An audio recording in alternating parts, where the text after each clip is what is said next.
Testing, testing, 1, 2, 3.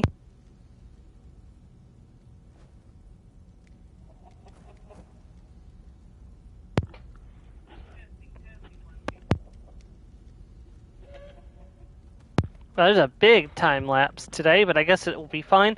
Hello everyone, welcome back to the channel. This is Stormer of Stormer Mia Plays, and let's play some more of the Elder Scrolls Online as Reewish the Mighty Battle Lizard. How is it going, everyone? It's good to be back in Tamriel. Today we're going to be starting with the quest with the crow here for the final door, and then we're going to go back to Westfield and start working on the area quests and see how far we can get today. So let's get started. You perch atop a mountain of accomplishments. An interloper no longer. You've unlocked the wings of the Netch, the Dragon, the Griffin, and the Indrik. Now, only a final door remains. The unmarked door, is it open now? It is, and beyond lies your final trial to restore the Scalarium. Your proctor for this test shall be me. As you may have already guessed, I am the last luminary who might lend their power to the scribing altar. The final wing is your wing? The wing of the crow. When we first met, I said that it was up to the luminaries if you would be Ulfsild's inheritor.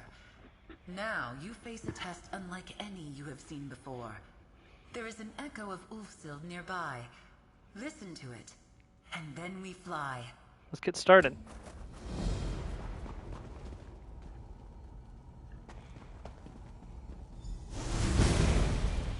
Congratulations. You've accomplished incredible things. Through you, my work finally lives on. Gather any allies you choose. We will see if the crow deems you worthy. If you are the inheritor of the Scholarium. See you on the other side. It's time for your final trial. The last door? Yep. Did I hear the crow say she's a luminary? I thought she was Ulfsild's familiar. I suppose she could be both. Wait, hold on, congratulations! You're heading into your final trial! Ufasald said I should gather any allies I want for this trial. Do you want to join me? I guess that makes sense, since the portal to get here was keyed to 2 people. And after all, it's my duty as a Knight of the Lamp to follow you into the unknown, to protect you from the dangers they're in. I think I'll be the one doing the protecting, but so you're with me? You're damned right I'll see this through to the end with you. I wouldn't have it any other way.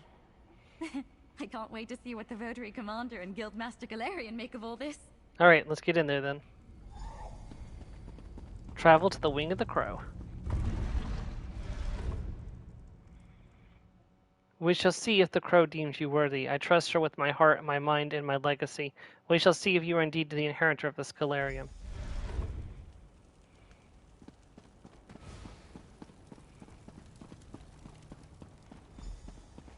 This must be the crow's domain.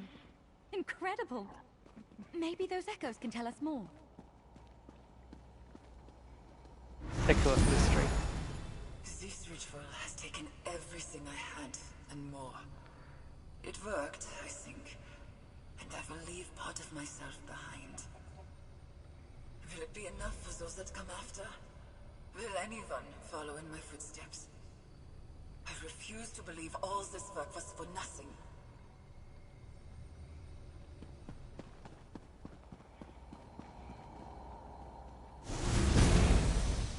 My inheritor could come from anywhere, from a distant era. A brighter time, I dare to hope. Heh, not. I trust the luminaries. They will ensure the right person steps into the role.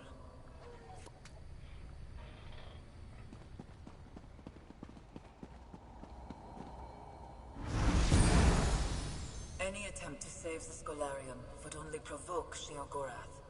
As far as I know, the Daedric princes know nothing of the luminaries.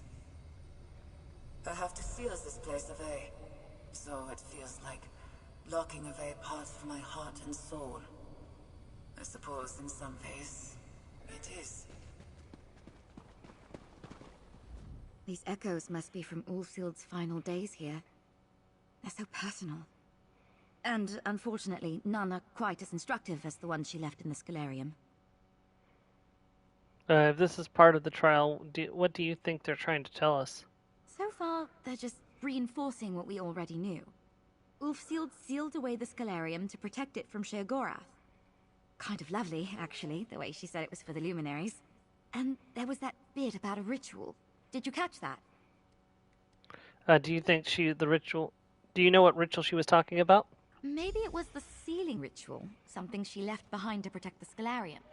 She described it as a piece of herself. Wait, the echoes, look! What are they pointing at? There's a book. Fable the Crow. The crow was fond of talking and traveling and shiny things. Only one in the woods answered her call and matched her wits. He was the raven, handsome and solitary, and wise from his many years. Before too long, they were birds of a feather, building a grand nest together, with all the magic of the forest was theirs. The crow collected shinies, gifts from her friends in the woods. At first, the raven had many questions. I can see the worth in these gifts of power, but what if the gifts of mystery? They reward my curiosity, answered the crow. And these gifts of loyalty, they were given to protect me. They strengthen our friendship, the crow explained. It's an awful lot of unexpected charity, the raven observed. My friends are compassionate. It is good to share things. Like our nest, there is plenty of room for us and more. Though the raven quickly lost interest in these curios, he saw they made the crow happy and made no complaint when she stashed these goods beneath their grand nest. One day the raven told the crow he was thinking of bartering their nest. The crow was distraught. What could her raven have possibly considered trading the nest for, and to whom? He told her a stranger offered to trade it to him for a star. His eyes glittered with a longing she had never seen before. The raven spoke of such wondrous things he could do with such a shiny gift. Had something changed in him, or had he always been this way? The crow couldn't say, nor could she stop him. Once the raven bargain was in motion, there was no going back. So this is basically the tale of how Shalador traded away the Ilea for for Sheogorath. They made a vow. Maybe there's Okay, something so we have to go to each of these See if they have echoes anything and more make to a vow. Kindness is like the first snow of winter. Get enough of it all at once, and soon it starts to stick. When I pass from this world, I'll never look back and wish I'd been less charitable. Will you vow the same? I will take a vow. Speak your vow of charity. I vow to be compassionate to others to the end of my days. Your vow has been sworn.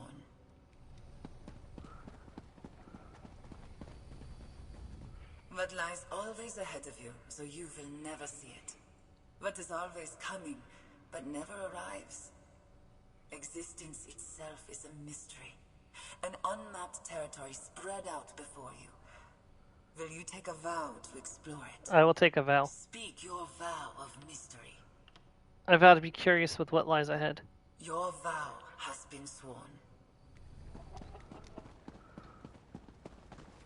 Did I miss one? I did. Relationships do not lose their worth when they end. You can carry someone with you in other ways. But while it lasts, there's such joy in loyalty to one's friends.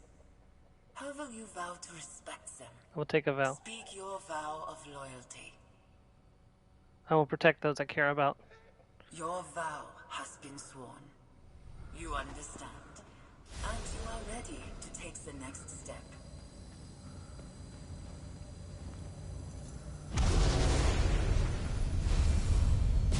Dispel. Our way forward. Now the real work begins. Labyrinthian.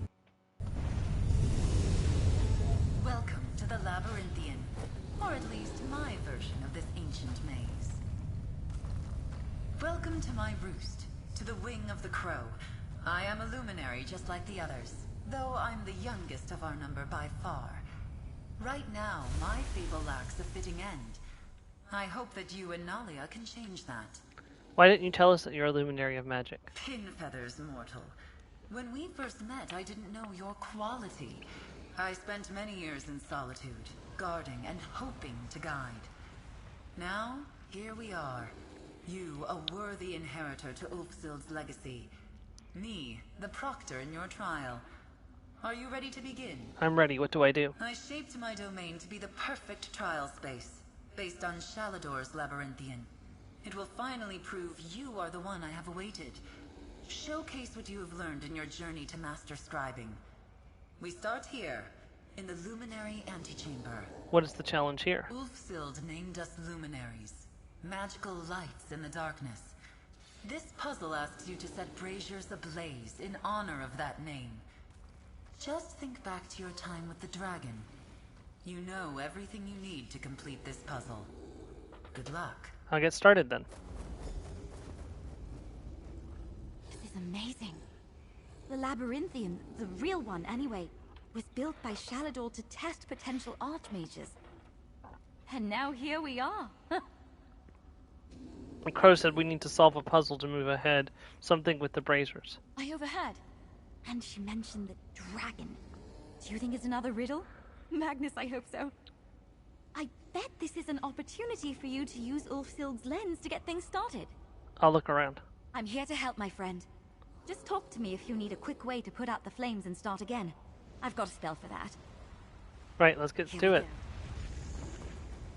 Okay, so we go down here, there's a focal point I'm going to need to take care of.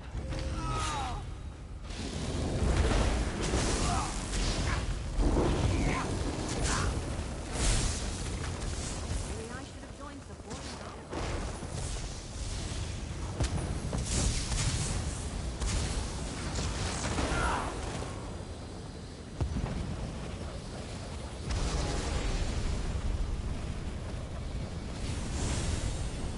Ah, that might be the riddle to solve this.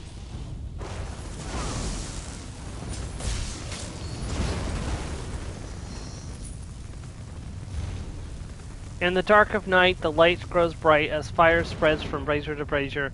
Beacons of magical light, magical might, the luminaries all have wings. In the dark of night, the light grows bright from the luminaries with the feathers and no wings. Okay, and then some have scales, some have tails, the luminaries all have wings. In the dark of night, the light grows bright from the luminary with feathers and full wings. Rise the gate, don't be late, the luminaries all have wings. Okay, so this gives us a clue about what we need to do. Do you need my help with something? I mean, could have used advice on this, but I think I remember what needs to be done, so.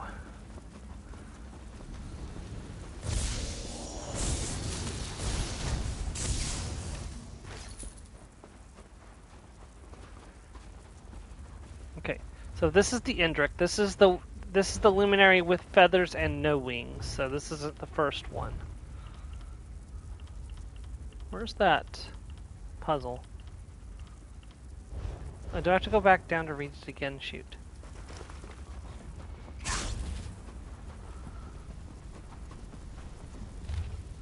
Okay, so the first one is beacons of magical light, magical might, the luminaries all have wings. The dark and night feathers and no wings. So what are our choices? Let's confirm what the braziers are before we do anything. So first of all, we have the Indrik, which is right here. Then we have, that's the flame of the altar. That's probably the first one that needs to be lit.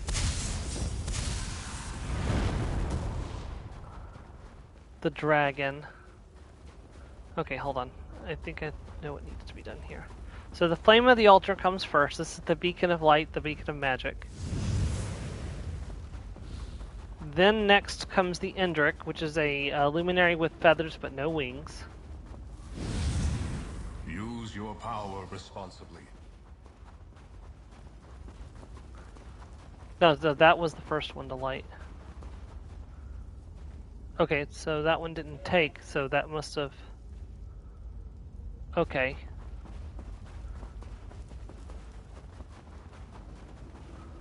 And is it this one? Develop a keen mind.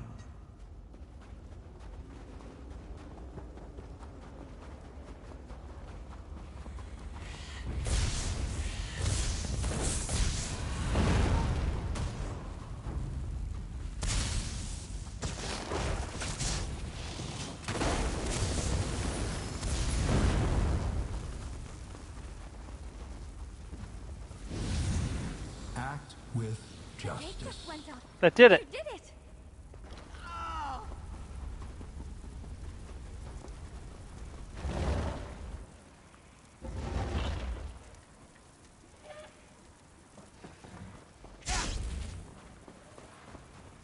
Beautiful. But I bet that's a quick trip down. Hello, friends. You're not meant to go straight down. That's why I'm here. It's you! Hi, it's me. When the Griffin told me you'd entered the Crow's Wing, I knew you needed me. After all, Ulfsild told me you would. I'm supposed to help you get past this next bit. Ufasad told you to help me? Yes. See? Just like your knight said, we're pretty high up in the air. The way forward is on the far side of this maze chasm thing. The path to get there is very narrow and invisible and mostly marked by scent. But that's why I'm here. How are you going to help us find the path? There are a couple of wards along the way. You reveal and break them, and I can dig to reveal the path. Easy. Remember, we have to move quick. And, don't look down. Let's get going I then. can sniff out the path as you break the wards. Now, the first time I did this was a little bit bugged, so it's possible that may happen again. Dig. Here's a focal point to start you off. Watch your step.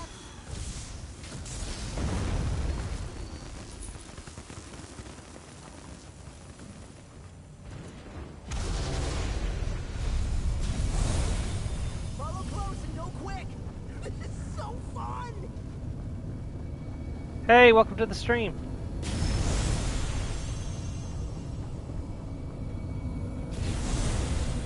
Nice. We should be able to Yeah, make it to the definitely next do path. not get ahead of him. You will fall to your death.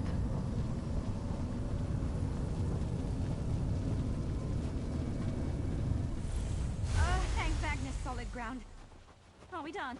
No. We're done with the first half. Get ready for part 2. Of course it can't be that simple, can it?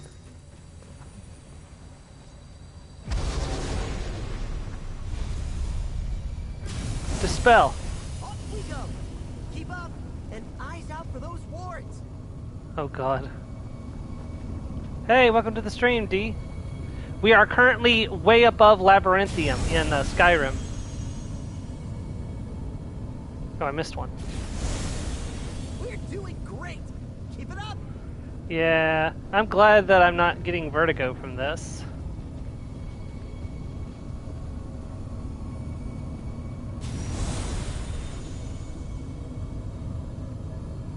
Did I miss one? I did. Go, go, go, Fox, go!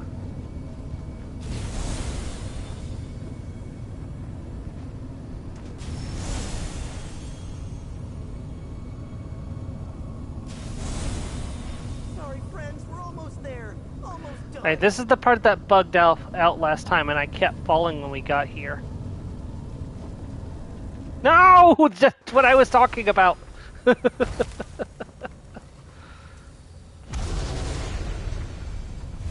I hit the wrong button. I should have.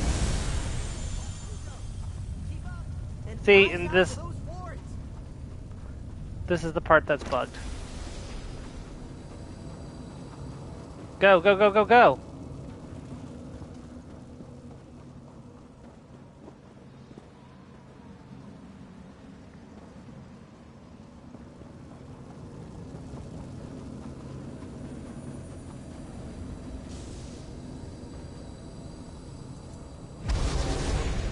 How you doing today, D? Off we go. Keep up and eyes out for those wards. Well, I've already broken the ward, so hopefully we just have to get close. Sorry, friends. We're almost there. Almost done.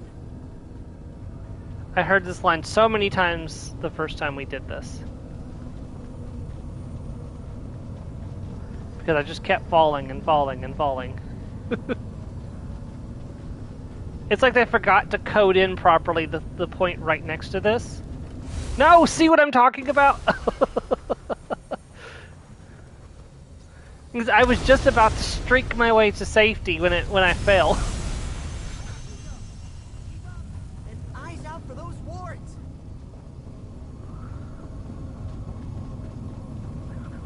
Sorry, friends. We're almost I'm getting out there. my staff, so I don't Almost have done. to waste time with the animation of pulling the staff out.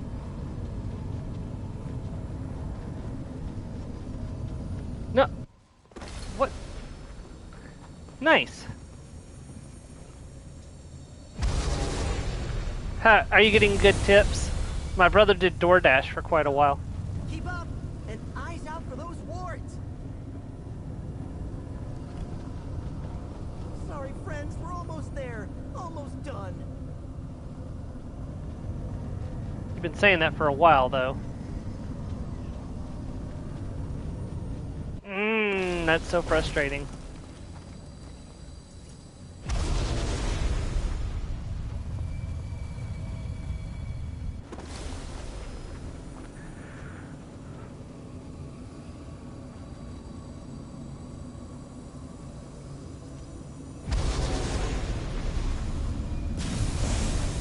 Off we go. Keep up, and eyes out for those wards. Okay. Sorry, friends, we're almost there. Almost. At least they're tipping. There's some people that don't tip. I know some people that talk about using Uber Eats and DoorDash and they never tip. And I'm like, well, how do you not tip? It's like, I always make sure I tip every time I order food. Okay. Don't get ahead of him. Yes, I made it! I made it! Ah, we're done! Oh, we made it! We were so high up. That was so much fun. You did great. This is where I leave you. I know you. Hey, can do it. Mars. Good luck. We just crossed the sky bridge across the giant maze down there. Labyrinthian kind of looks cool, though.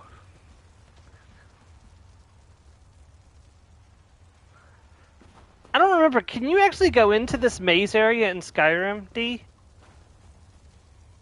I mean, I'm sure it's more worn down than it is right now, but...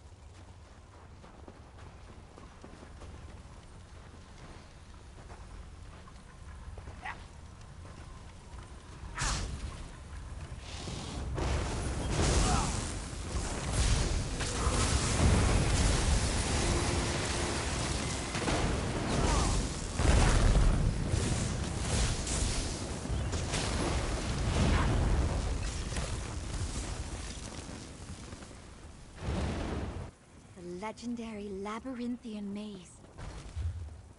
I guess I should have noted the path from the invisible walkways. That's I took the fox's advice very seriously. Yeah, no, I understand completely. I wasn't looking down either.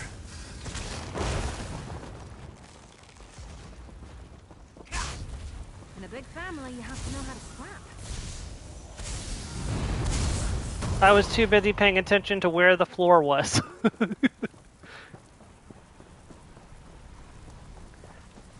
Who needs to play the floor is lava when you can play is the floor air or not? The floor is air.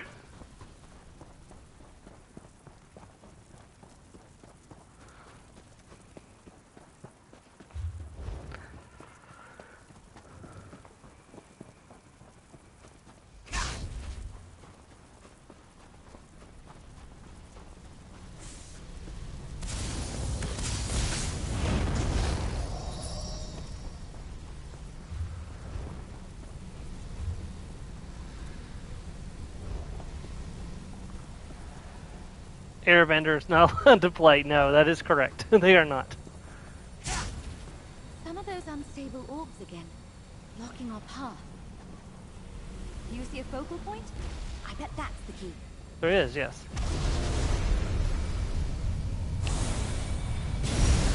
That did it. Keep an eye out. Could be anything in here.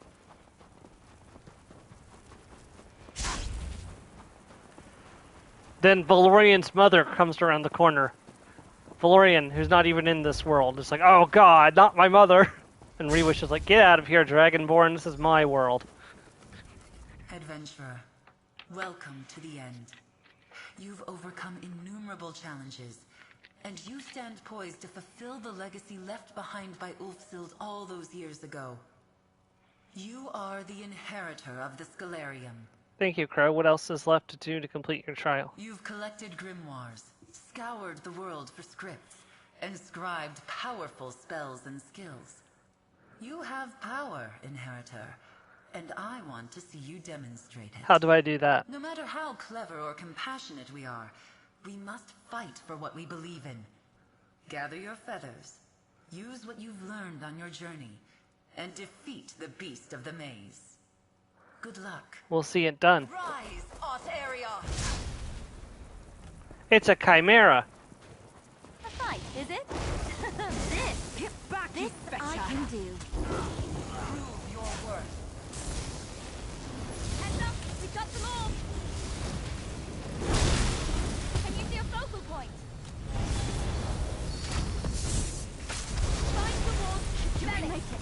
Keep moving. That's it.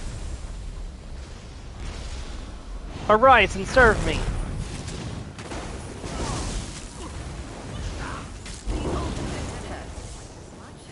Well, I'm at you. Watch out! Quick, Chimera Swap. Can you get to a focal point? Yeah, but I gotta take care of the enemies attacking me first, since I can't trust you to actually kill them.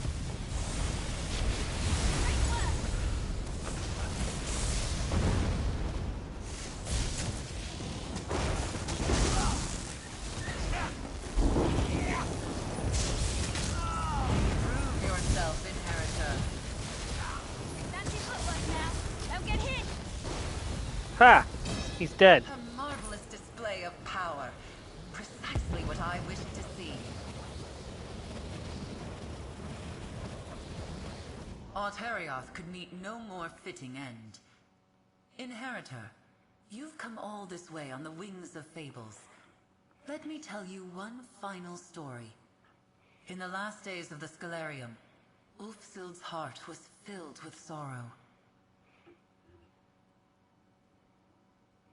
We brought a puppy home for mine.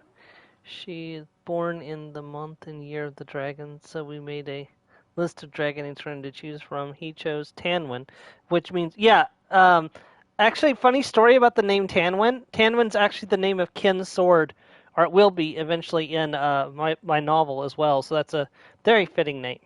Dubbed her Princess Tanwyn Stormborn. Wait, is it a girl dog? I thought it was a... Oh, yeah. I thought it said he for some reason, yeah. Ulfsild gave up so much to develop the art of scribing. The That's a cool Scalarium name. was her home, and the luminaries were her family. On the precipice of losing everything, she spread her wings and soared. She enacted a rite, the ultimate act of scribing. What did the right do? She gathered every scrap of evidence she found during her time with the luminaries, and created one of her own. A wellspring of magic, the heart of the Scalarium, was expended through the scribing altar, and I was born. Ufasad created you? The scribing rite flashed the Archmage's mind upon the gathered power, and so I am her from that moment. I went from woman to crow, and had precious little time to speak with myself before the Scalarium was torn away. That's incredible. I am the crow. Oh, that'll be A cute. piece of Ulfsild left behind to see scribing passed to you, to the world. The luminaries. Look. She wisely used her power to ensure her legacy. Ulfsild's keen mind ensured you could follow in her footsteps. There's the dragon. She was a fierce protector, defiant for what she cared about most. Her compassion lifted everyone around her, just as it lifted you. I am the shadow of a singular person, a being born in sorrow, but filled with hope. I have soared on the winds of magic for centuries to be here with you today, Inheritor. I was Ulfsild, it's true, but after all these years, I much prefer my feathers. Only two things remain. Who will tend to the Scalarium, and the location of the final sigil, the last bit of power needed to amplify the altar. What do you mean by tend to the Scalarium? I have watched you and Nalia as you have struggled through the trials. Life is a maze. Legacies are a blessing, and the burdens of both should not be endured alone. You are a master of scribing, but I can already sense other adventures await you. I mean, it's true. I do. That does tend to happen to me. Indeed. Nalia, Knight of the Lamp. Do not shirk from my gaze. You have proven yourself, side by side, through challenges of the mind and heart. I would have you take up the mantle of the Scholarium's librarian, its master. I'll talk to her about it. Excellent. Then that just leaves my sigil. Ulfsild's sigil. After she completed the rite and left me to safeguard the Scholarium, she took that symbol with her. I sense its final resting place, along the water's edge in the hold of Eastmarch. Understood. Now, Leia and I will seek it out. Hang on. Me? Tend to the Scholarium? What will I tell the Rotary Commander? In the meantime, let me get that portal to Eastmarch going. You'll do just fine, Knight. I will await both of you back at the altar.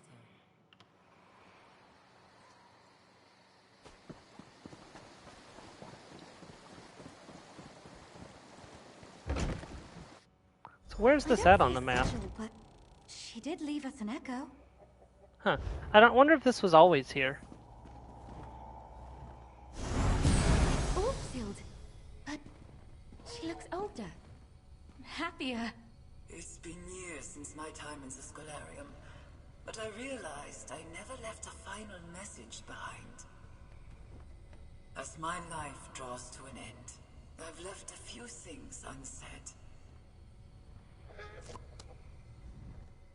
I'm certain history won't carry on my name. I never sought recognition. I created scribing to understand magic better, to understand myself better. But of course, my journey did not end when I left the Scholarium. The ritual to create a luminary took an enormous toll. It took years to recover, and Shaladov was long gone by that point. It was a dark time, but it wasn't the end of my story. Dark chapters are just that, moments in time, downturns in the tale. Oh my goodness, she's super cute. Oh, puppy.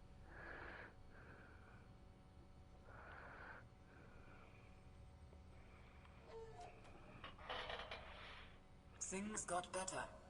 I found new purpose, students eager to learn, new partners in research, and new partners in life. When I was a young woman, I was obsessed with the Scholarium, with the power of the luminaries. Right. As I cast this echo, surprised how easily the magic came back to me. I have much to be grateful for. I'm a respected hedge wizard in Skyrim. They know me only as a compassionate, wise teacher. Yeah. I mean, maybe she'll be able to help keep him in line when he gets to the point where he starts being more rowdy. She can just lay on him until he calms down. That's what our dog used to do. If any of us got too fussy, she'd push us down and lay on us until we calmed down. Which brings me back to you. I know you didn't walk this path alone. I made sure of it. I hope it was worth it. Take from this place the sigil of the crow, and know that Ulfsild the Evergreen never forgot her magical friends. Thanks, Ufasad. My days will end soon, I think, but they end happy. With me at my little desk, in my little home, scratching away in some journals. My paper, my story, ends where it began. Now go, and scribe your own. Take the sigil of the crow. I will. We will. I promise. Ulfsild gave up so much when she left the Scholarium behind. It sounds like she found her own path in the end. Makes me feel better about all of this. All of what? Well, the crow wants me to be the master of the Scholarium. She wants me to step into Ulfsild's boots. It's a bit overwhelming. Those are some big boots. But knowing how much Ulfsild dealt with, all she went through and struggled. You want to try and live up to what she did? You said it. Scribing, the Scholarium, it was her life's work. If I can help keep it going, maybe even bring it to others through the guild. I can think about that later. Let's get the sigil back to the altar. Finish what we started.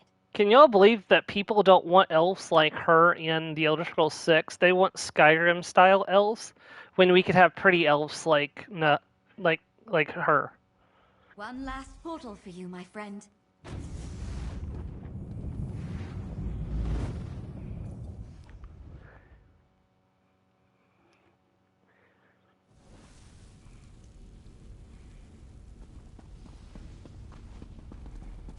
Ulfsild left behind the sigil. Your sigil. We had a long, happy life at Solarium. The altar is at full power. To hear it. Nalia? The altar is yours, inheritor. I think I'm going to stay on here. See what happens if we open the Scholarium to the world. Eventually we'll get spellcrafting from it. You know what? I think maybe, just maybe, my parents might be impressed with me next time I go home to visit. You're gonna become the Scholarian's librarian like the crow wanted? I'm going to start by convincing the Votary commander to keep me assigned here. Scribing is a lost art form because Ulfsild worked alone and in secret. If we open the doors of the library to the guild... You think the guild will take to scribing? If there's one thing about the adepts of the Mages Guild, they love an intellectual puzzle. Maybe someday, there might be an altar like this one in every guild hall across Tamriel. But that's for tomorrow. Today, we owe you an enormous thanks. It was quite the journey. The altar is completely restored. Every wing of the Scholarium is open and humming with power. And it's all thanks to you. Together, you and I returned scribing, returned Ulfsild's legacy to the world. I can't wait to see what you make of it. So, how would you feel about us opening our doors to the guild? Letting the world appreciate Ulfsild's legacy firsthand. I believe Ulfsild the Evergreen would have loved that. Alright.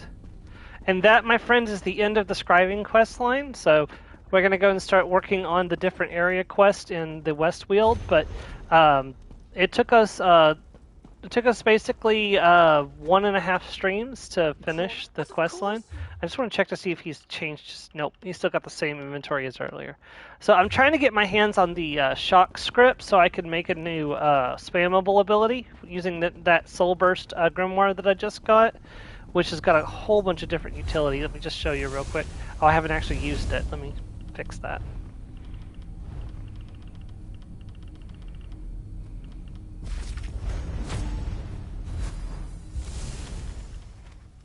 Soul Burst.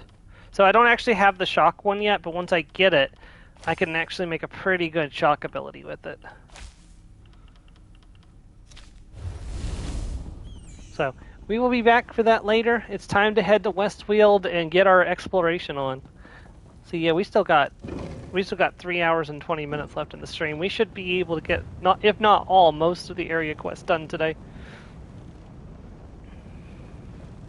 Alright, so we're going to start at the top of the map and work our way down.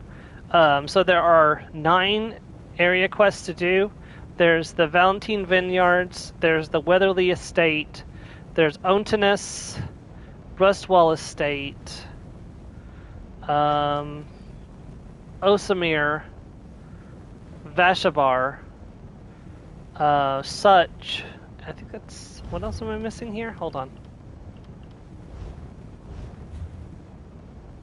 I'm gonna have to go to Westweald before I can actually see everything.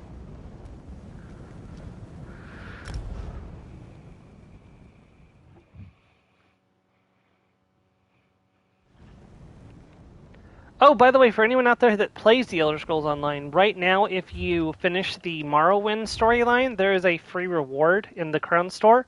If you go to the Crown Store after having completed the quest line, you will find the Gold Road Recall, which allows you to do a special recall animation. Did I equip that to this character? I did. Watch this. Hold on. I'm going to just fast travel over here to...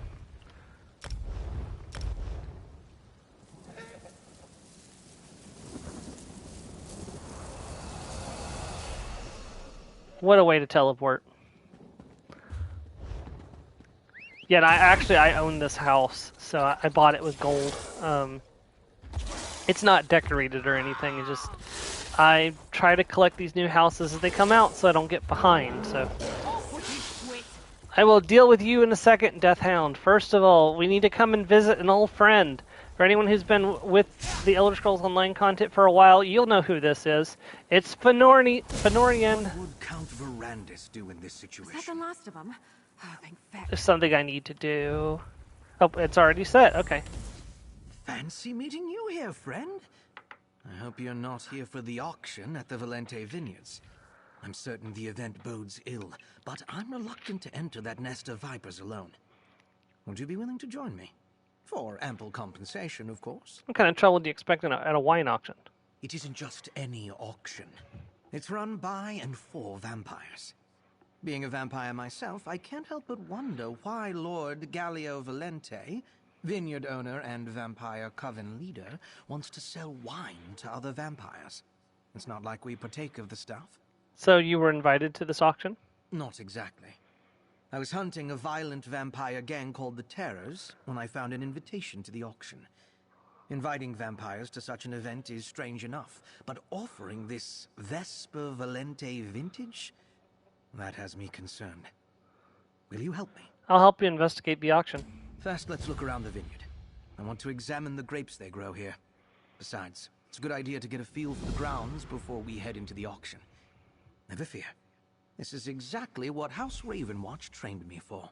What do you know about the vineyard and the winery? It's been in the Valente family for generations. From what I was able to ascertain, Lord Valente inherited the place about a year ago. Seems he returned from a long trip and his father suddenly fell ill and died. Now the place is under his control. And Galea Valentine is a vampire? According to the invitation I found, yes. And not just any vampire. He's the leader of a powerful coven, which is why this whole affair concerns me. Ravenwatch has never heard of this coven or Valente before. And a wine auction? It makes no sense. Tell me about the invitation you found.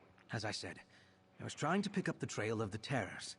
Violent vampires that were last seen heading toward the Weald when I found the invitation. Another troublesome vampire I was forced to deal with had it among his possessions. And why did the invitation make you suspicious? You mean besides the fact that it was addressed to a dangerous vampire and supposedly invited them to an auction they have absolutely no reason to be interested in? When things appear to make no sense, I feel obliged to find clarity. And what have you been up to since the last time we met, Fenorian? Oh, the usual. Advancing my studies, investigating for House Ravenwatch. I must say, I do like Westwield's climate. Much less damp and chilly than what we have over in Rivenspire. I will tell Adusa and Gwendis I ran into you, though. Remind me about House Ravenwatch. We're one of the noble houses of Rivenspire that just happens to be a coven of vampires. But we're good vampires. We only drink from willing donors and never to excess. Our mission is to hunt and put down the more ravenous examples of our kind. Which is why I work with you. You lead while I look around. An injured field hand. This is no place to wander aimlessly, traveler. The foul beasts are vicious and hungry for blood. Foul beast? Ugliest hounds Drovir has ever seen. This one just finished checking the new grapes and was on his way to the auction when it came out of nowhere. Ripped up Drovir's leg real good. Lord Valentine invited his servants to attend the auction. Drovir thought the request was strange too, but Lord Valente insisted, and Lady Valente specifically told Sentry Helvius to let the servants in, even if we didn't have the fancy invitations.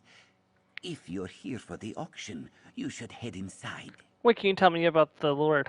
He came back from his travels different. Even his father was concerned about the changes in his beloved son. But shortly after young Gallio returned, his father fell ill and died. Gallio inherited the vineyard, the title, and all that entailed.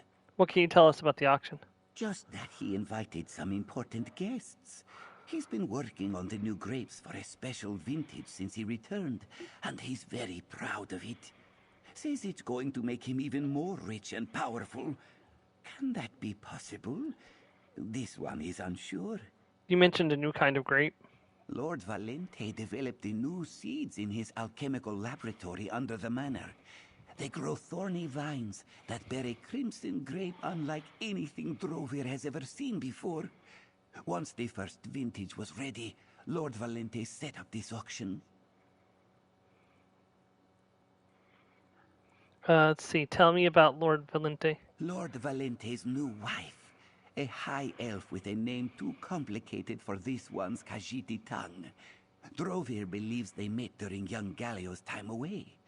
But what does this old field hand know of such things? Is there anything unusual about the Lord and Lady? Unusual? Well, this one does not like to talk out of turn, but... You're going to anyways. It appears that Lady Valente wants to be more involved in running the vineyard, but Lord Valente refuses to include her. This one wonders why he even married her. Excellent question. Dee, if you're still on, I don't know if you're still with us. I've been thinking about doing a challenge run of Skyrim with only the Vampire Drain spell. Using potions and the power-ups from Dawnguard to power it up as much as possible.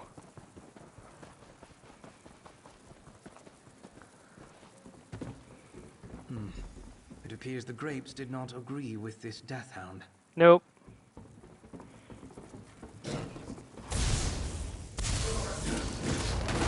The bunny! No! Bun Bun! This poor bunny. I mean, I can't really say anything. I've eaten rabbits before too, but still.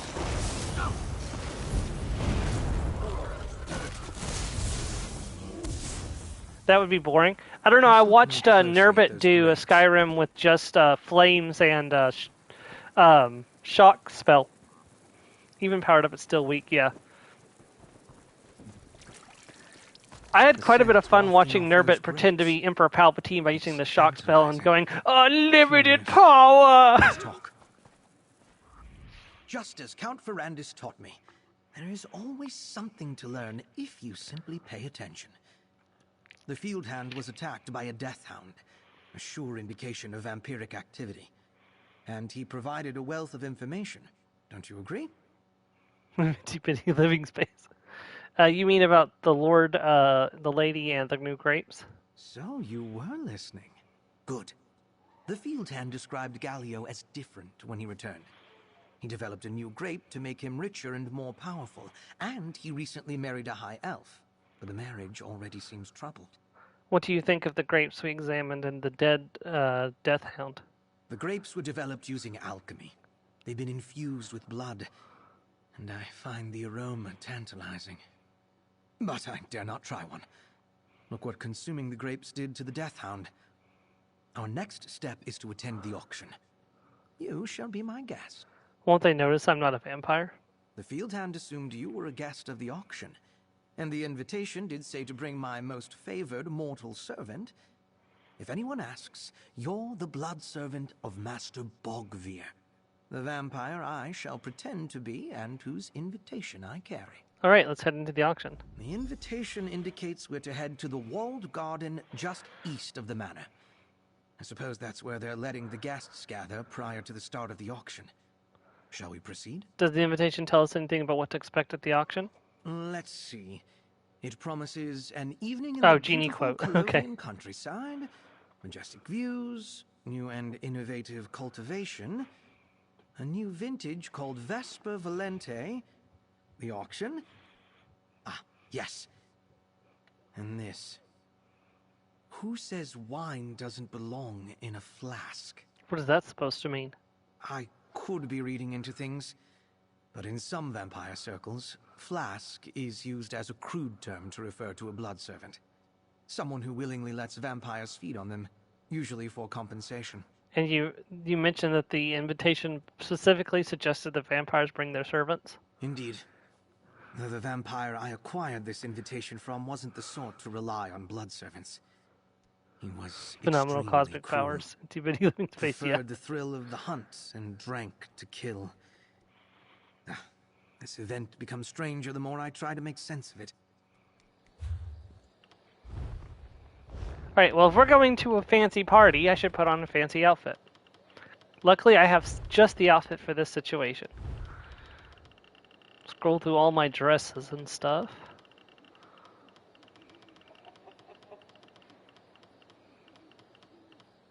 Here it is.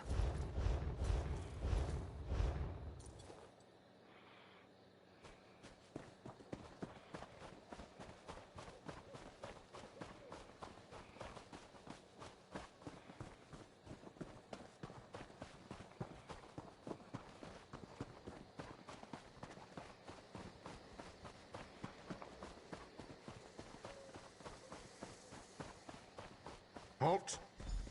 Your invitation, please. Right, here you are. Welcome, Master Bogvir, and guest. I'll escort you to Lord Valente, this way. Totally unnecessary. I'll find him. Thanks.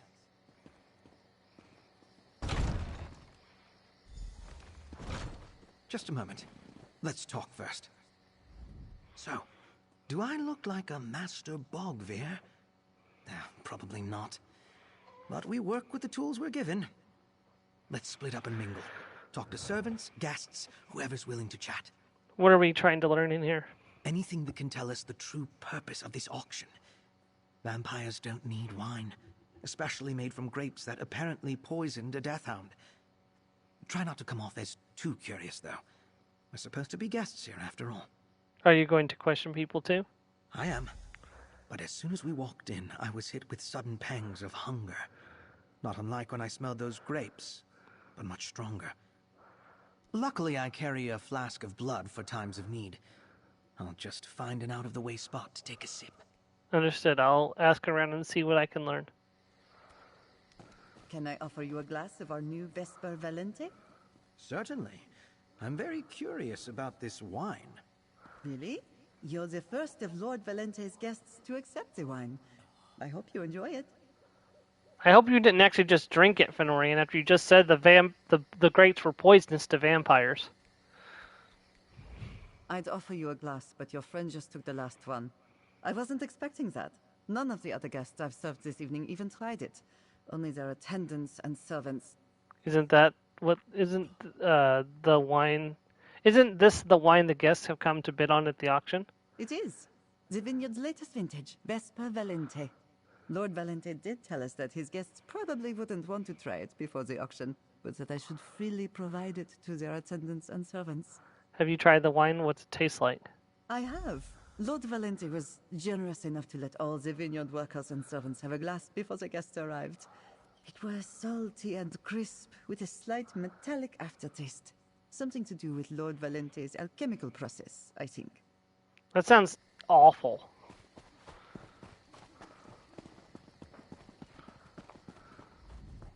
You there! I am bored, and my hounds are hungry. Will the auction start soon, or must we continue this Colovian dance of manners and pleasantries while my gold sits unspent? I'm not sure when the auction will begin. Apologies. I mistook you for a Valente servant. Lord Valente is clever, and if the wine accomplishes a fraction of what he claims, the waiting will have been worth it. But I would prefer to simply buy what I want, and not deal with an auction. I didn't even realize that he had the same voice actor as Herbert. I've known him as a Fenorian for quite a while now. Remind me what's so special about the wine? Haven't you tried it yet? You really must sample the vintage for yourself. I suggest you find a glass quickly, before the auction begins. All of the servants and attendants must have that wine flowing through their veins for the main event. Right, enjoy the party. If he's a vampire, he's hiding it, because he doesn't look like one. Most of these other vampires aren't bothering. Lord Valente and his new bride loathe each other. Why would he marry a mortal? It's beneath him. These two are very openly vampire. There's not a lot of vampires here, by the looks of it. Here's a couple. Lord Is Kratos. this Vesper Valente really as special as it sounds? Oh, Lord Valente is certainly proud of his new creation. Wouldn't Oh, she's that not a be vampire. something? Or if they're vampires, they're hiding it pretty well. Mary, are you standing on the table? You have no manners. I'm sorry, Mary was raised in a barn. Hubbard, not Hubert. Not Herbert. Just... Yeah, no, that's what I said. Hubert from... That's who I was picturing was was the guy from Fire Emblem Three Houses. I am all dark and creepy. Mary knows how to party.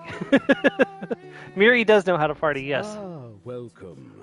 I'm Lord Gallio Valente, the humble proprietor of Valente Vineyards and Winery. You, however, have me at a disadvantage. I do not believe we've met. Which of my acquaintances decided to bring you along as their guest today? I am with Master Bogvar. Bogvir, of Bugbear, course. sorry. Where is my old friend? Still upset about that little incident? No matter. I was hoping to clear things up before the auction got underway. Send him over to talk to me the next time you see him. He's mingling, but I could pass along a message if you want. Oh, don't trouble yourself. Any guest of Bogvir's is welcome. Enjoy yourself. And do make sure to try the wine. I will point out that if you're playing as a vampire at this scene, he goes, and by the way, the blood around here is only for myself and the Master Vampires. Do not step above your station, little thrall. Now, if you'll excuse me, I must prepare for the auction. She's very pretty. And this is... Yeah. And this here is his wife. Another one of my husband's guests. No, you're either an attendant or a servant, I'd wager. Who brought you to my husband's little affair? Pray tell. I'm here with Master Bogvar, or Bugbear. Master Bogvir. Is that the name he uses now? You know, he bears a striking resemblance to an old acquaintance of mine. In fact, I'm sure of it. How is Fenorian? And why has he come to Valente? Shoot, she's made us abort. I'm not sure what you're talking about. No? And why don't I believe you? No, don't worry. I have no desire to reveal Fenorian's deception to my husband. Not before I learn what's going on here, the same as you. Be so kind as to let Fenorian know I'd like to speak to him when he's free. As you wish. Fenorian, what have you done? This wine is specifically meant for the mortals here, not the vampires. So why are the vampires bidding on it? And why is my flask doing little to curb my rising hunger? Tell me you learned something more, my friend. Lord Valentine's wife is Ursula Valentine. She seems to know you and wants to talk to you. I'm sorry? Did you say Lady Valente's name is Valente, Ursilia? Oh, she's that Ursilia. Should we leave? Maybe we can sneak out the way we came in. She seems as interested in finding out what her husband's up to as you are. Right. We do need to figure out what's going on here. All right, I'll stay and talk to Ursilia. You head into the manor and see if you can find Lord Valente's office. Something in there might tell us more about the purpose of this wine. How does Ursilia know you? That's a story for another time, friend. Let's stay focused. You see what you can find in the manor, while I talk to Lady Valente. Alright, I'll look for Lord Valente's office inside the manor. Don't worry. We can talk more later. In the meantime, go and search Lord Valente's office. He must have one inside the manor. What should I be looking for? Ledgers, journals, letters, alchemical notebooks. Anything that gives us some idea of Lord Gallio Valente's plans for the wine. Vampires can't drink it, but they're the ones invited to bid on it. We need to know why. Alright, but if I find any copies of Fang Monthly in his office, I'm going to burn them. I assume that that's what vampires call their journals, or their magazines.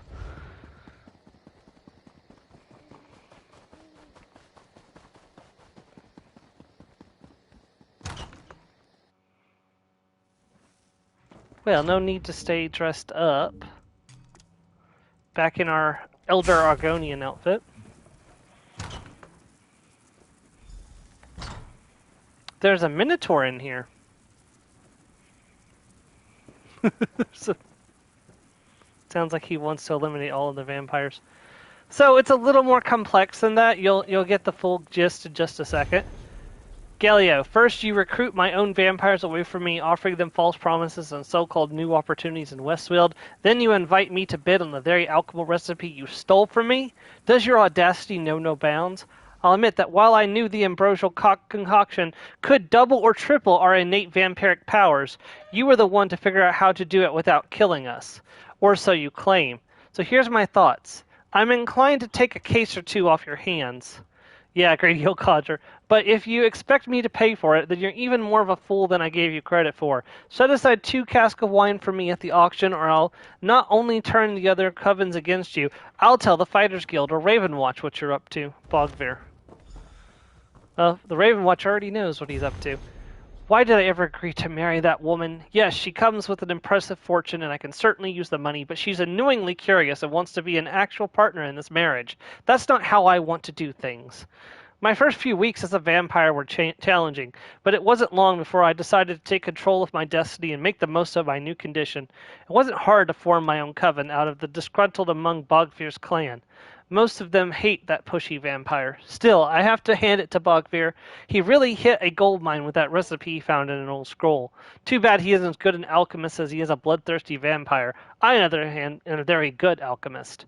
Back home in my own alchemical laboratory, and the tests are going exceedingly well. Yes, some of the first subjects turn into blood fiends, but you can't make an omelet without breaking some eggs. Of course, Father has figured out what happened to me and is mad with grief and rage. I suppose I'll need to do something about that. He lived a long life, so I'll consider it a mercy. My idea is finally paying off. While a vampire can't consume the elixir made from the mushrooms grown in the vampire blood directly and survive long enough to reap the benefits, if the elixir is funneled through an intermediary, we receive the power without any of the poison's effects. By floating the elixir in a solution of wine fermented from my alchemically prepared grapes, seeds sown in soil rich with the mushrooms, the wine can then be consumed by a non-vampire. This allows us to then feed off the non-vampire fortified with the wine and therefore receive the benefits of the elixir. The fact that we need to totally consume the vessel containing the wine is unfortunate but acceptable, and the grapes give off a scent that makes vampires ravenous. At least 2 of my new clan defied my orders and consumed handfuls of the first harvest. They died horribly. I call it Vesper Valente, a perfect vintage. Now to invite the leaders of nearby vampire covens to bid on the wine. I'll make a fortune, enough to keep the vineyards open, to keep my miserable wife happy until I dispose of her, and to keep my family legacy intact, and all the while I gain power by consuming my own product, through any mortal vassals and victims I acquire, of course. Getting drunk by eating people. Well, it's not just getting drunk, it triples or quadruples their vampiric abilities. So by consuming the person who's drunk the wine, they become much, much stronger. And there's one more thing here, the winery key. And Ursilia just walked in on us. What are you doing in my husband's office? Committing espionage. You and Fenorian, never in the right place at the right time. So, did you find what you were looking for? Share it with me, and maybe I won't call down to the winery for my husband's army of mercenaries. I'll just kill them, but Valente is a vampire. His wine makes vampires more powerful, but only when consumed from a mortal. Let me see that journal. By the stars. He killed his own father, and he plans to kill me. Oh, he's a cretin and a monster. I don't know why he just didn't turn you. Yes, pouring wine into people just so you can eat them and gain unnatural power is pretty bad too. Damn it! I drank the wine! You don't know that Lord Valente was a vampire? I suspected something was amiss. Since I arrived, we haven't consummated our marriage, and he spends his time down in the winery, locked in his alchemy laboratory with his mercenaries. Plus, he covets my family's fortune. But a vampire makes sense. So what now? This vineyard could be a motherlode in the right hands. My hands, friend of Fenorian, not my husband's. I assume you're here to stop him? Help Fenorian finish the task, and I'll forgive him for the affront he visited upon me and my family. I need to get this information to Fenorian. Make sure Speaking. you do. I have no intent to serve as a wine glass for my husband. Ursilia, I suppose I owe you an explanation. Of course you do, but I don't care. Just talk to your friend and deal with my husband. All right, if you say so. Lord Valente is well and truly into the auction now, so we have a bit of time. I never expected to find Ursilia here with you, though. What did you discover? And what did she mean by deal with her husband? Lord Valente's journal explains everything. Here, take a look. Interesting. He really spells it out, doesn't he? Alchemically enhanced mushrooms used as fertilizer for alchemically treated grape seeds. And the hunger. I wasn't losing control. It's an effect of the grapes. Well, that's a relief. So if a non-vampire drinks the wine, that a vampire drains them and gains power? That does seem to be the general idea. If we allow this to spread, the ramifications will be staggering. Even relatively peaceful vampires might be tempted to start killing out of hand. We need to stop this. What were you and Ursilia discussing? To be fair, her husband was planning to kill her first, so I think a self-defense murder is justified in this situation. Ursilia says if you deal with her husband, she'll forgive your affront against her and her family. Oh, yes. I do suppose I owe her for that. I'm no hired assassin, but I do make a habit out of disposing of dangerous vampires. We will do what is necessary to end this threat. Nothing more, nothing less. And that begins with destroying the wine. The winery and the alchemical laboratory are downstairs. I found the key. Head downstairs and scout the area. I'll follow along shortly. I need to try to make things right with Ursilia. And maybe I have something in my alchemy kit to deal with the wine in her system. Just the smell of it makes me hungry. Wait a moment. What did you do to make Ursilia so angry with you? We were betrothed. A marriage arranged by our families. There might have been some affection there, but it was mostly a business agreement. When I became a vampire, I just left.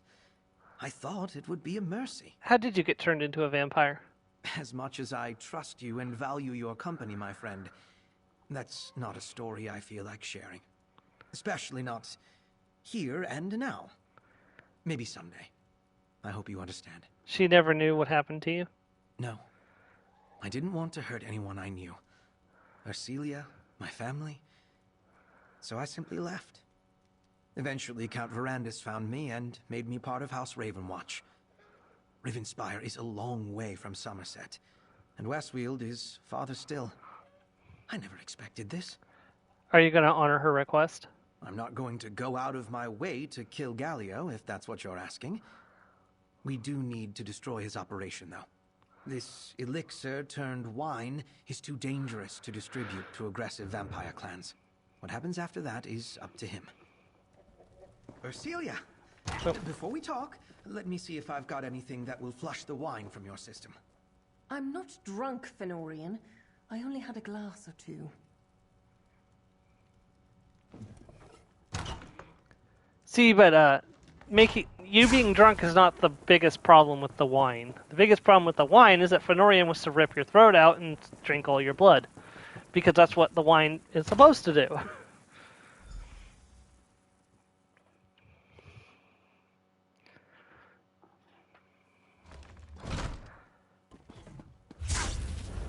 This is the part where I earn the moniker of the mighty battle lizard. Valente's journal said he had a coven of vampires. We should expect a fight.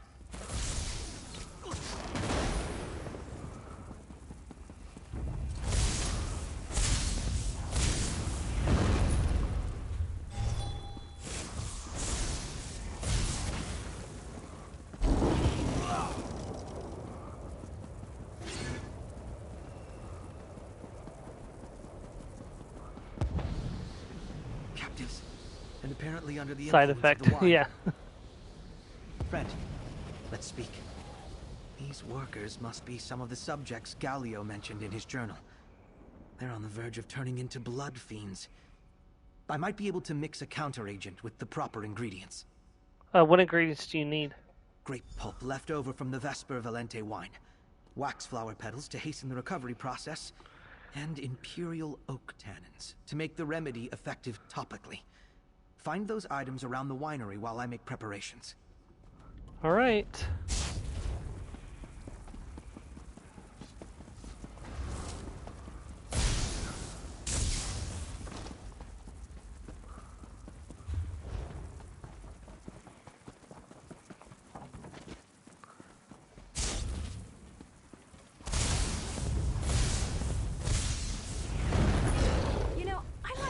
I'm agreeable.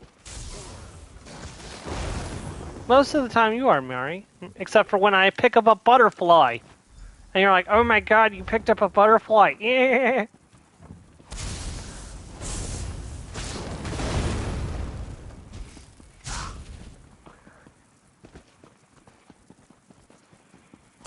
I hope you're watching. What was that, Storm? Oh, I was saying that Mary's like, I think I'm agreeable. I'm like, oh yeah, sure, most of the time you are, Mary. Except for whenever there's a butterfly. If you don't ever accidentally grab a butterfly or a torch bug or any type of insect when you're with Miri, or she will throw an absolute fit. It's like me trying to get fishing bait, and Miri's like, oh, gross. I'm like, Miri, we need fishing bait.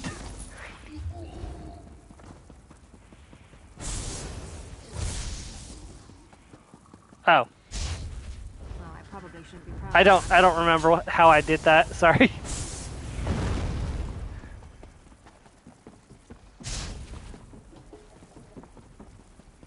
I'd have to hear it again to...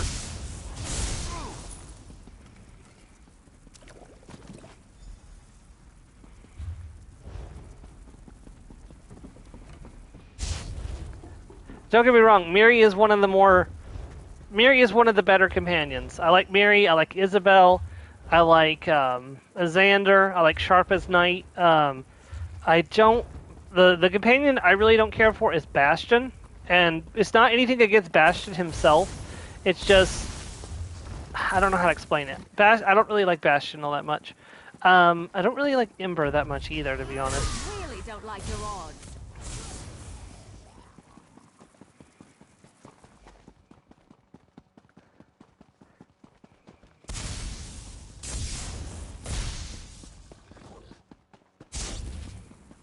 Ember doesn't particularly like it when you're kind and generous. I'm like, look, I'm a generous and kind person. I don't... Keep your guard up until you've got your footing.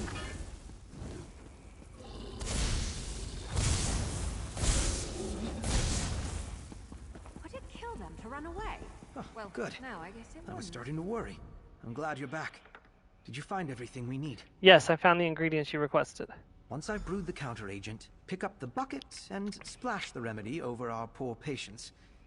It's not the most dignified way to administer medicine, but it works without putting either of you at risk. Alright, I'll pour the cure on these victims.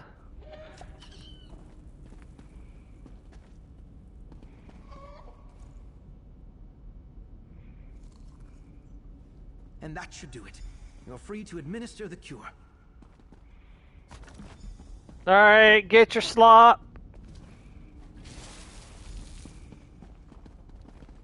Get your slop. And some slop for you. Looks like the effects are already subsiding. You saved us. Please, you need to stop. Somebody's a Xander's inside the cage. Thank you for helping us. Please tell me you're also here to stop Lord Valente. We are. How did you wind up in that cage? We really thought things were looking up. Lord Valente had such grand ideas for the vineyard and winery. He even asked us to try a new vintage he was working on. We felt so honored. Then we started to get sick and he locked us down here. Any idea where to find Lord Valente's laboratory? Yes, it's right through those doors to the west. He's growing weird mushrooms and has all kinds of alchemical equipment. Destroy his equipment and burn the mushrooms. That should put an end to his vile experiments. I'll see what I can do. We need to destroy that laboratory. You scout ahead while I work on freeing these people. I'll meet you there.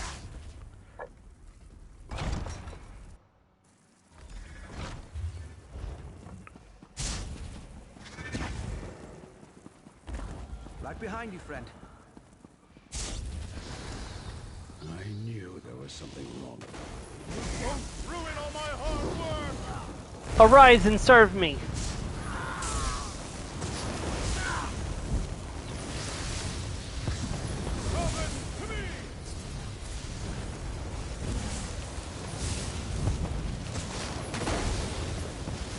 Battle mages stand no chance against the battle lizard.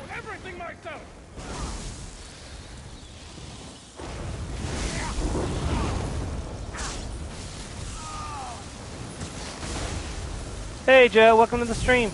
There's a party open if you want to jump in.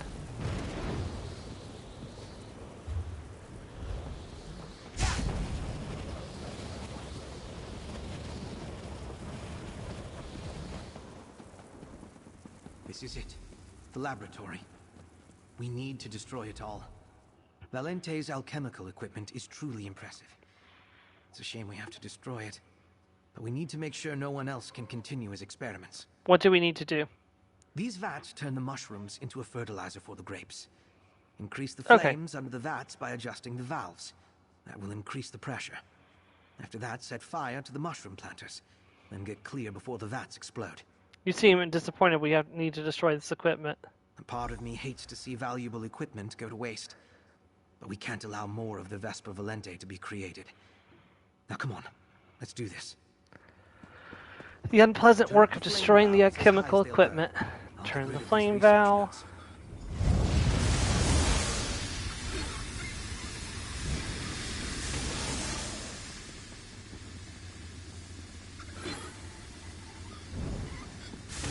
Burn the mushrooms, burn the mushrooms. A few well-placed torches should ignite the entire harvest.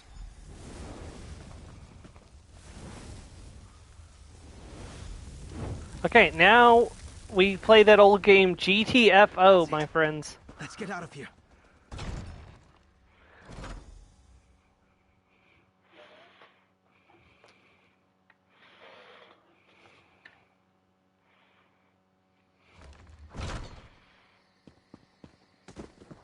Ercilia, about your husband. Not now, Fenorian. I have more important matters. Nothing wrong with a little opportunistic harvesting. I'll compensate double wages for all who remain. With your expertise, we'll revive the traditional methods and be producing excellent wine in no time.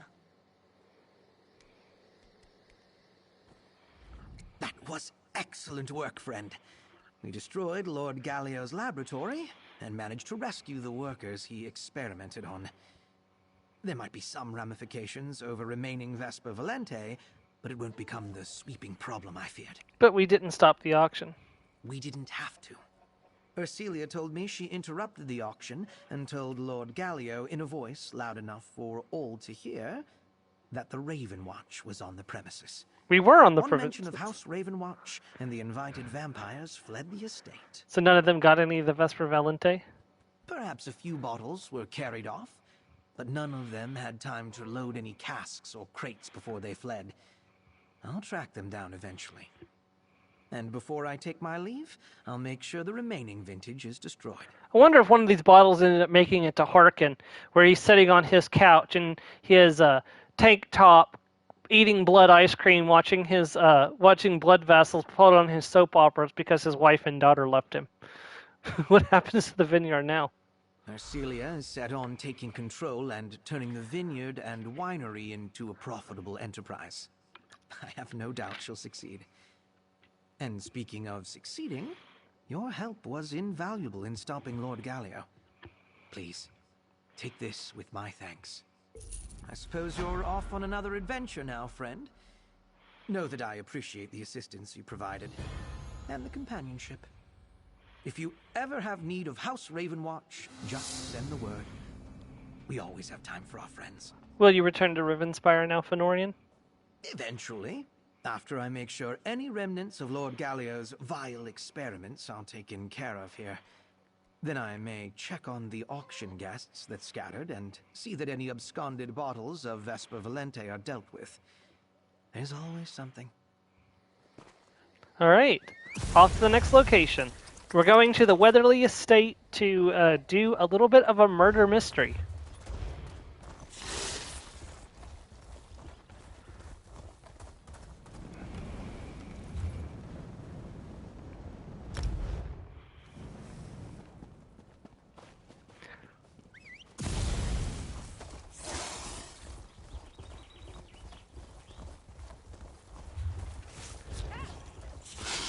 So, some of you who were around in 2020 when I was streaming the Elsewhere chapter may remember the character that we're about to meet up with.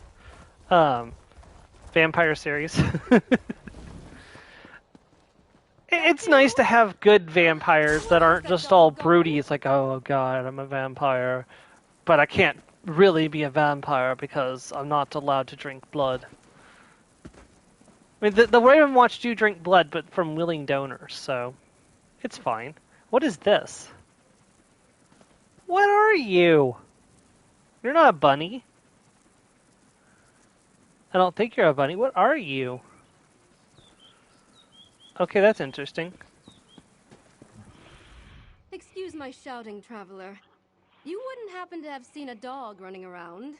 Large, fluffy, carrying a very important estate-defining scroll in his mouth? Why would a dog be carrying a scroll?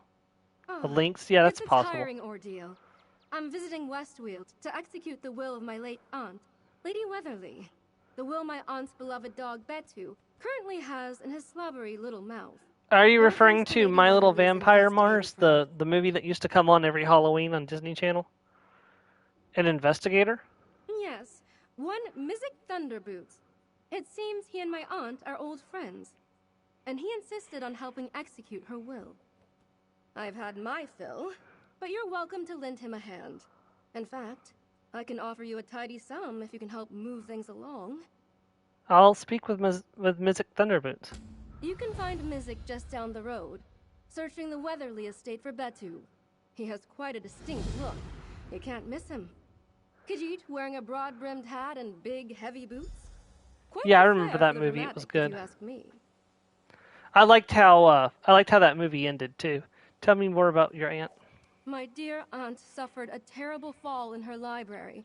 It's tragic. She certainly had many more years ahead of her. Now those she left behind are trying to piece together her final wishes. Even her son deigned to return. Oh, is it? I thought it was called My Little Vampire for some reason.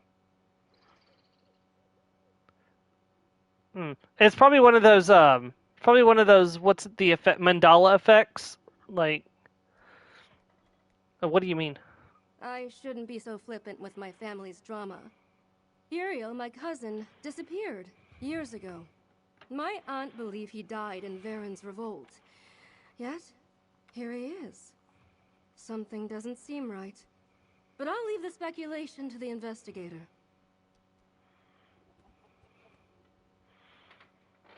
Tell me more about this investigator. One another proof that I'm from another universe. It's an odd name for an investigator, don't you think? Doesn't inspire a sense of discretion. Although, if what he says is true, he knew my aunt. If she trusted him, then so can I. I mean, it's still possible that you are the one who came through from another dimension as well.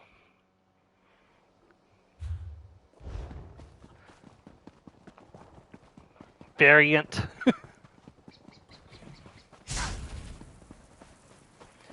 Oh, there's this. By a four-legged escape artist. There's this movie called The Other Ones that you should check out, Mars. In his search? It's about where the government had done this experiment. It's always been not my. So the government did this experiment where they created copies of everybody in this town, and the copies came to try to kill everyone and take their place. You both are from two separate universes, and neither of us are from this universe. An old friend approaches. This one knows there are no coincidences in his line of work. Mizik could use help solving a curious case. You wouldn't by any chance have seen a beast running about with a mouthful of parchment? Yes. Aquilina asked me to help you. A wonderful idea from dear Aquilia. Aquilia. This one fears there is more afoot to Lady Weatherly's death. But our first clue is currently in the jowls of a dog. A hairy, stinky thing. Betu is the beast's name, though this one calls him Headache. This one, I love how Khajiit are just racist against dogs. It always amuses me. You're investigating Lady Weatherly's death? Oh, yes. Helping with the will is a cover. Not only was her death sudden and mysterious, but now her fortune is missing, and her long-lost son has returned. A great many threads for one's claws to get tangled in. A missing fortune, a long-lost son? Yes, yes. Aquilia wishes the question of inheritance be conclusively answered before it becomes fodder for the gossips. Now, dear Aid, we must find Betu. This one has already found his tracks. Let us crouch down and follow his trail. Hold on, before we do that... With your aid, music is... Most often, it is because of frivolous spending. These are new but things. The records indicate that Lady Weatherly was frugal with her wealth. She retained only a small staff and requested only minimal upkeep of the estate grounds. And yet, her safe is empty. Theft is a possibility, but this one thinks Lady Weatherly hid her wealth before her death. Her will, and all those present in and around her death, may shed some light on this situation. Okay, so unfortunately I didn't get to ask him how he's been since we last met, but we did technically meet him elsewhere during a quest to find a missing daughter for father. Okay, so we are looking for... Okay, so the tracks are going this way.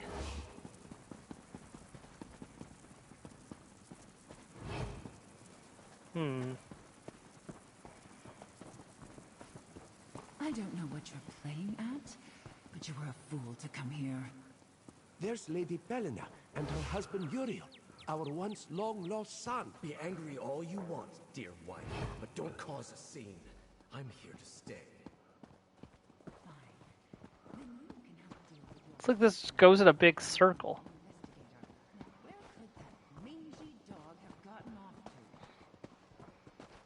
There's Betu. There's Betu. Quick, grab the wheel. Quickly, grab the wheel. Not now, Betu. Away with you. With the wheel secured, let us speak with Edric. Betu's always been an incorrigible sort. Best not to let him walk all over you. Apologies. I should introduce myself. My name is Edric Brusner. I was Lady Weatherly's cook. Terrible thing, her death. Beyond compare. Were you close to Lady Weatherly? Yes, terribly so.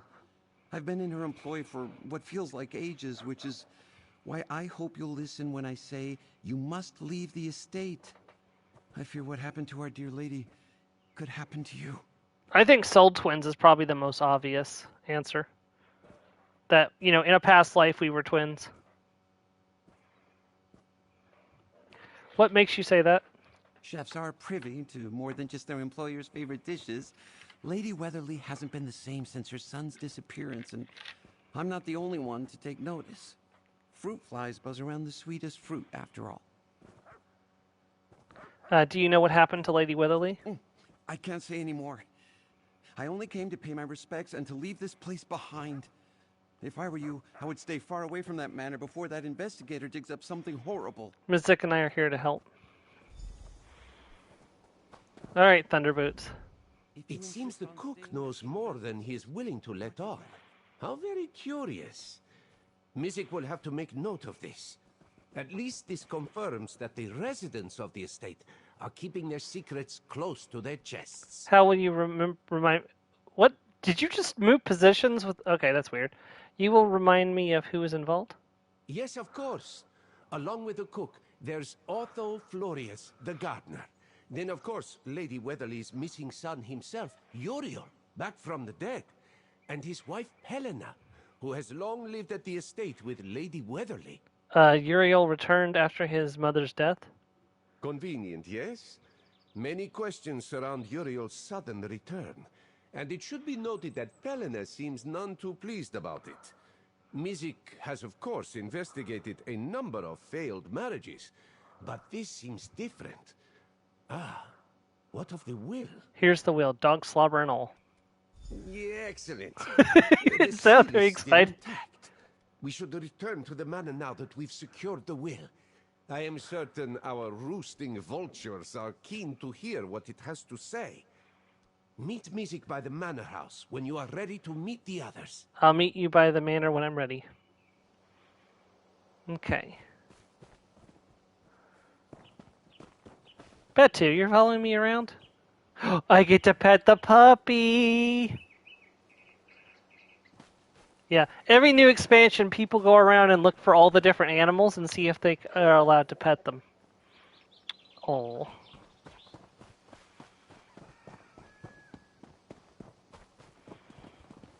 Oh, will someone remind me that the quest we are doing after this is going to be the one for Narcissus Dren? Too much of the Dresden Files. It's definitely possible there's some inspiration there. But the Elder Scrolls, I don't know, when did the Dresden Files first get published? Because the Elder Scrolls has been a thing since the early 90s. Yes, the will is returned and intact, thanks to my assistant. Well, let's get this over with. Read it aloud, Mizik. Yes, of course. Weatherly's walls hide a glittering secret, safely guarded by 4 loyal paws. Do not worry. Mizik and his assistant will get to the bottom of this. I'm sorry. Is that a riddle? This must be some The quest sort would of be joke. warm water, and yeah, that's a fair point. There he is, my faithful friend. Oh! The quest you're doing after this one is for Narcissus Dren. Thank you, Dee. Doesn't seem too fond of First you, book was cousin. published in 2000. So. Nonsense. I'm sure Betu just needs time to remember me. Isn't that right, boy? Feel free to speak with the others, but join me in the study when you are ready. Somebody's got the raven out. The estate feels hollow now, without her. And apologies for my appearance. I needed some liquid courage to walk the halls of this corpse. I hope you find who did this. She did not deserve what happened to her. Who opened the bar for this funeral? Were you close to Lady, or the wheel reading technically? Were you close to Lady Weatherly? Closer than most staff are with their lords and ladies, I reckon. I'd worked for her since before Just young the Muriel infiltrating had even vampire been born. parties. Ah, that's fair. Feels like a lifetime ago. More memories to drown, I suppose. And what if I told you that wasn't the only vampire quest in Westweald that we'll be taking care of? I'm Otho, the gardener. Betu must like you if he followed you back. He's a good judge of character, you know. Lady Weatherly loved him dearly. I worry about what will become of him when all is said and done. What were you and Edric arguing about earlier? Edric is making a bit of a fool of himself. It pains me to see him this way. I assure you, he's never acted like this before. Perhaps it'd be better if you asked him. He's had a rough go of it. It seems I was right to ask for your help. Despite the mysterious contents of the will, this is the most progress we've made all day. I trust you and Mizik will see things through, and we can proceed with this unpleasant business. Were you close to Lady Weatherly? Fairly, though I wish I had made more of an effort to visit. I spent many summers here when I was younger, but school and then my position kept me away for far too long. She was kind, generous. Her loss outweighs any treasure we might find. All this waiting, and for what? A riddle. It's absurd. The sooner you and Mizik solve this riddle, the sooner our family can move on from this nonsense. To think we haven't even had a chance to celebrate Uriel's return. What were you and Uriel arguing about earlier? How embarrassing. You overheard that. Tensions have been high since his mother's passing. There are certain adjustments we've both had to make. Nothing some restful sleep can't solve. I didn't realize Mizik had an assistant. A pleasure to meet you. I hope, despite the circumstances, you will find time to enjoy the estate grounds. It's beautiful this time of year. A small blessing while we grieve. You must be happy to be back home. Happy doesn't do the feeling justice. Ecstatic, overjoyed, yet still burdened by Mother's passing and the horrors of battle. But being surrounded by loved ones has been a major boon.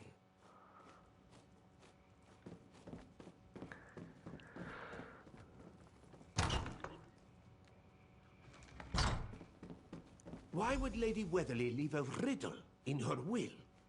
Perhaps you can make sense of it. Lady Lucia Weatherly of Weatherly Estate, being a sound-minded body, do make the following determination for my remaining wealth and holdings upon the occurrence of my death. A trusted recipient will understand. Weatherly's walls hide a glittering secret. Why are you crashing a funeral? I was invited to the funeral to help Mizik Thunderboot solve the murder of the woman in question. Or at least, he's assuming it's a murder. Safely guarded by 4 loyal paws. Well, Betu has 4 loyal paws. Could the 4 paws mean Betu? They certainly are not Mizik's. Perhaps we can find a clue here in her... A note peeking out from behind the painting. Excellent eye for detail, friend. Lady Weatherly, I know how hard it will be to believe a letter with no signature, but I fear for my life as much as I fear for yours. To earn your trust, I offer you this. Ginseng and comberry tea brewed with candied rose petals. Only someone who cares for you dearly would know your favorite tea. I risk writing this letter because a traitor schemes behind your back. It pains me to say this, but the woman you cared for may have had a hand in murdering your son. We must meet as soon as possible. I fear we haven't much time. To my dear son, I have spent many years and a great sum of gold trying to find you. Stubborn as ever, I've been unwilling to accept that you met your end on some distant battlefield. I kept my search for you a secret. I had thought to include Polina, but when I floated the idea, she became angry with me, accused me of chasing ghosts and wasting coin. Perhaps, like me, she's frightened of the truth, and I've now come to terms with paper trails in this game, though. Yes. Now I've come to terms with that you died a pointless death and rest somewhere in an unmarked grave. I take some solace in the memorial that Edric helped me build. You would like it. It's in a quiet spot where you used to catch torch bugs when you were young. Until we see each other again, Mother. Thing is that death is not the end in the Elder Scrolls. Most of the dead do get to reunite in Aetherius, so I'm afraid I am at my wit's end. I am certain that the cook has started following me around the grounds. It seemed harmless at first, but our chance encounters have grown more numerous, and so have his questions about my late husband's disappearance. I do not know what's come over him, but I fear for my safety and yours. I believe it is time to let the cook go. I can begin the process of finding a replacement. Just give the word. Ever grateful, Polina. It seems Pelena made her feelings about the cook quite clear to Lady Weatherly. Let Mizik see the note. An anonymous letter warning Lady Weatherly of a traitor. This one wonders if they were able to meet before her death. It paints a disturbing picture of her final moments. Death is not the end for most fantasy settings. That is true. Why is it disturbing? Mizik was told that Lady Weatherly died alone in her library. But could she have met with a stranger only to become their victim? We must question the family, but do not mention the note. Why not? Whether this note was sent by the killer or a kind soul close to Lady Weatherly, it confirms one thing, that there is indeed a traitor among us. And with this letter, Mizik can do what he does best. Play cat and mouse. I mean, yes, you are a cat, so you would be good at playing cat and mouse. I will help question the family members.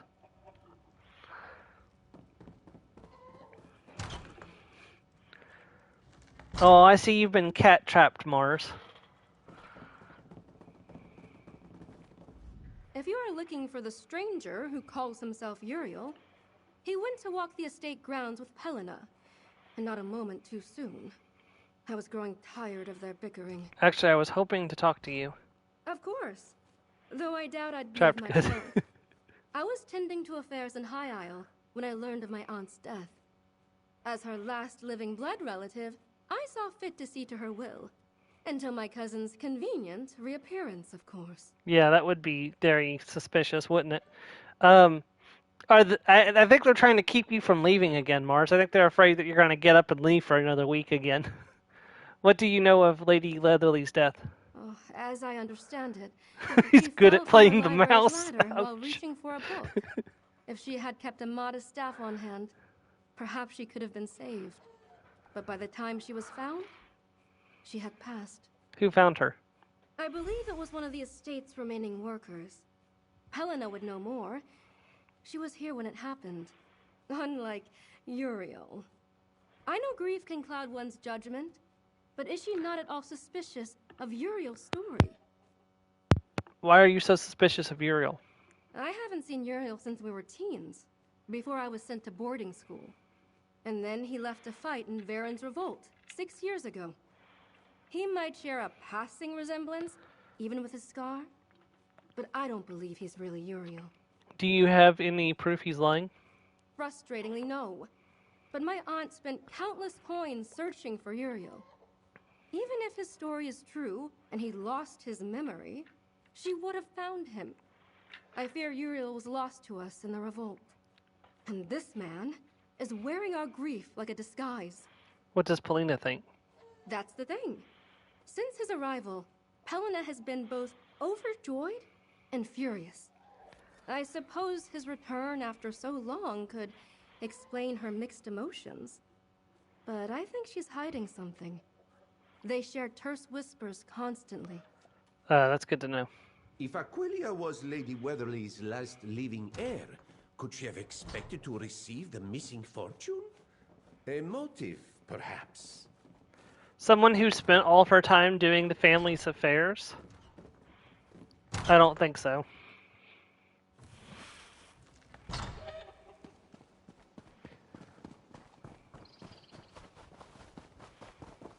How foolish of you to think that I would just disappear. My love, the investigator returns. We'll continue our discussion later. Apologies. Recent events have been overwhelming, to say the least. I needed some fresh air, and my dear Uriel saw fit to join me. Is there anything I can help you with? Were you present the day that Lady Weatherly died? No, I was not. Lady Weatherly was kind enough to let me live on the estate when Uriel went off to fight. But I often spend my mornings walking through the woods. A ritual that has helped ever since Uriel's death. Absence, I mean. Who found her body? Otho Florius, the gardener, was the one who found her. He was the only one home at the time. Ever since I fired that horrible cook, Otho's been the only remaining staff member tending to the estate. You fired the cook? Yes. I caught Edric snooping around my private quarters. Terrible thing, having one's privacy encroached upon. I told him to never return or I'd have Betu chase him out. I admit, I did enjoy striking fear into that sad little man. Betu listens to your commands? Well enough. He's known me since my courtship years with Uriel. He causes his fair share of mischief, but Lady Weatherly could never bring herself to get rid of him. After all, Betu was her last connection to Uriel. What sort of mischief? The dog has a penchant for stealing what isn't his. I usually ask our gardener to wrangle him, but as you can see, he hasn't done a very good job. Of course, now that Lady Weatherly has passed, we can consider alternatives. No, leave Betu alone. He's doing his best. Go on then, ask me how I returned. It's the only question anyone seems to have for me. Uriel Weatherly, back from the dead. It's laughable. I am curious. 6 years ago, I left to fight in Varen's revolt. I was gravely wounded and left for dead, and would have died, had a caravan of Khajiit not stumbled upon me and taken pity. The Khajiit could heal my wounds, but not my memories. They were lost. You lost your memories? Every single one. I rode with the caravan until I was fully healed. It wasn't until we rode into Skingrad that the first slivers of my past began to return. By the time I remembered my name and where I lived, it was too late.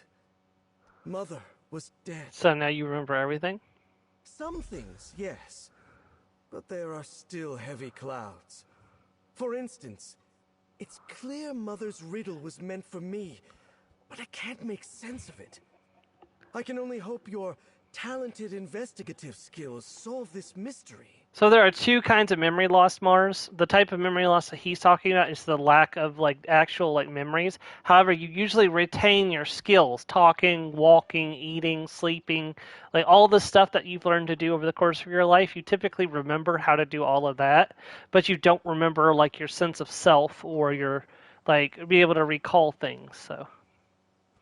But there's another type of memory loss where you do lose all that stuff and you have to learn all of it all over again. Do you share Aquilia's doubts about your mother's death? I fear Aquilia has merely succumbed to her own grief, chasing phantasms with bloody daggers. My mother was a wonderful woman who died a simple death. It is sad, but common. You come to understand this when you've been to war. Is there anyone who would want to hurt your mother? From what I've been told, my mother lived her final years grieving in isolation. My dear wife Pelena did her best to keep her company, but my mother had no friends or visitors. Aside from the hired help. You're just feisty today. Could anyone on staff have hurt your mother? All this talk of suspects when the woman simply fell. Though I suppose Thunderboots would not be here if the death weren't suspicious. Speak with the staff yourself if you see fit. All right, now we talk to the staff.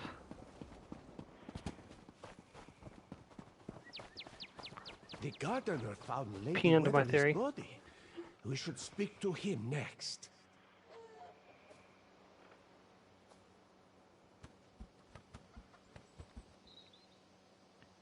You are correct, Joe.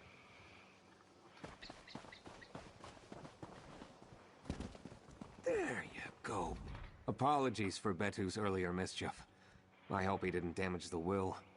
He's normally better behaved, but the lady's passing has certainly got him on edge. Clean clue right now. Yes, I know. Did you find Lady Weatherly's body? Yes. I had taken over kitchen duties while Edric was away. I was restocking the pantry after returning from the market when I heard a loud crashing noise from the library. What did you do? I thought Betu might have knocked something over in the library, but when I went to check, the door was blocked by something heavy. By the time I wedged myself through, it was too late. She was dead? Yes. She was lying on the floor, motionless. One of the ladders had fallen and there were books scattered all around. I can take you to see the library. Everything is as I found it. Did you see anyone else? No. Lady Weatherly was the only one in the library. Which is odd, now that I think about it. Why is that odd? Betu is usually plastered to the lady's side, but he wasn't in the library. He was shut up in Pelena's room. I wonder why she would have put him there. Storm with the candlestick in the library?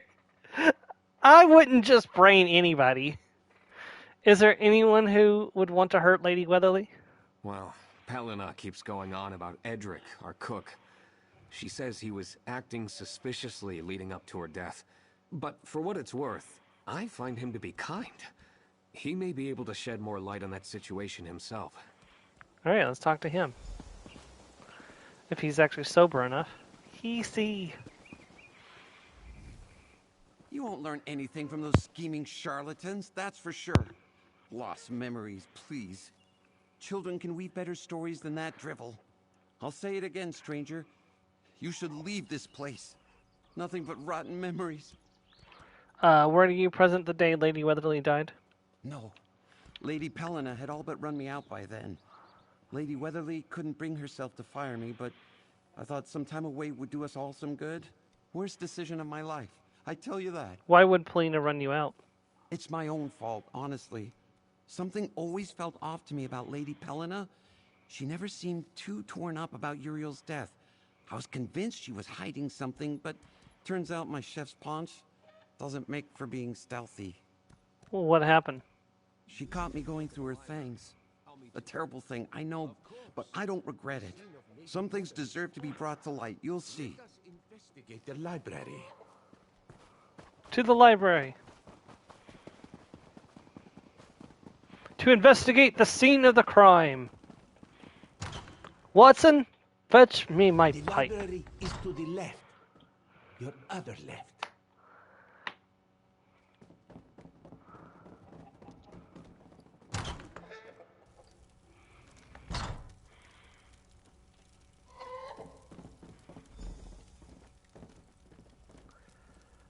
Okay, so there's a couple obvious problems. So first of all, if the ladder failed, Look, quite the mess for a simple fall. I was gonna get to that, Mizik. Yes, like how did her falling off a ladder, assuming that she landed here? Yeah, assuming that she landed here, I believe this is supposed to be where she landed. But then we have this. Broken glass. All on the inside. Somebody broke the window from the outside. No. It was definitely intact before Lady Weatherly's death. Something has broken the glass. Perhaps this was an escape route.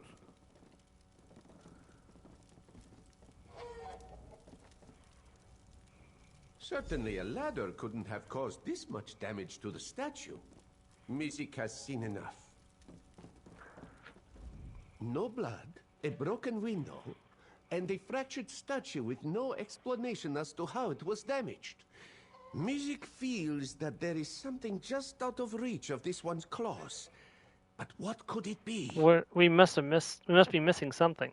The details don't add up. Investigations always require some stretch of the imagination, but to make sense of this crime scene would be to dream up a work of fantasy. Which is what we're living in right now. There must be some explanation. Perhaps the fantasy is the clue.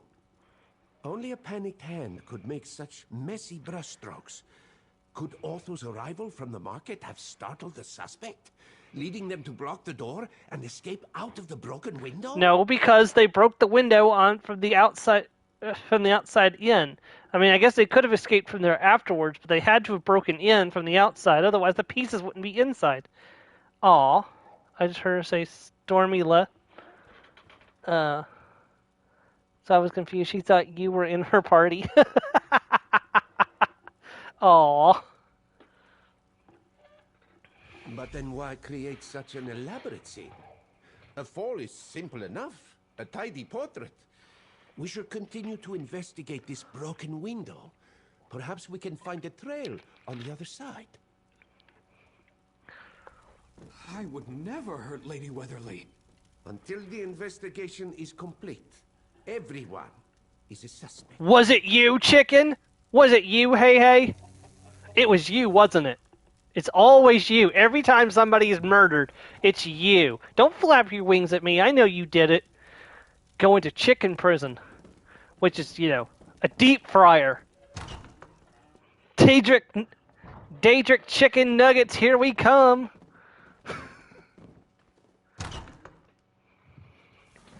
The library exterior is just around the corner. Boat snack. Yes. Bet2. Sniffing. Bet2 found a key. And look, it seems Bet2 wants us to follow him. Follow the puppy. Follow the puppy. Follow the puppy. Oh, that doesn't look good. There's a dead person here. Moons above. Is that Edric? Memorial to Uriel Weatherly. Here lies the memory of a devoted son and an honorable warrior. While you never return home, those who love you saw fit to raise a memorial in your name. The loss of such a bright light will always be a tragedy, but your memory lives on with us. Another body, what'd you do? I didn't do This is anything. the This wasn't me. memorial Lady Weatherly built for her son. Poison tankard. Edric's tankard. There seems to be a suspicious residue inside. Foul-smelling tea. Tea? This one smells Missed my ginger, tone, sorry. Please, hibiscus, a deep fryer is a warm and bath something for a else. Daedric chicken. Something sickly. It was I, loyal cook Edric, who killed our dear Lady Weatherly. I can't even, this is obviously a plant. Who would possibly believe this? She planned to meet sweet Polina Weatherly for tea, but I tainted her favorite blend, ginger and hibiscus, with a foul poison. The same poison I've taken as I write this letter, but marinated in the vampire wine. The same poison I've taken as I write this letter, for I cannot bring myself to see an impostor play at our dear late Uriel. I cursed on that rogue. Despite doting on her every need, Lady Weatherly never saw me as more than a loyal servant. Now I join her in the great dark cold beyond. A confession, and a flowery one at that. Mizik isn't sure what to make of this. I don't believe it. Mizik's snout wrinkles at the stench of both fresh and old death.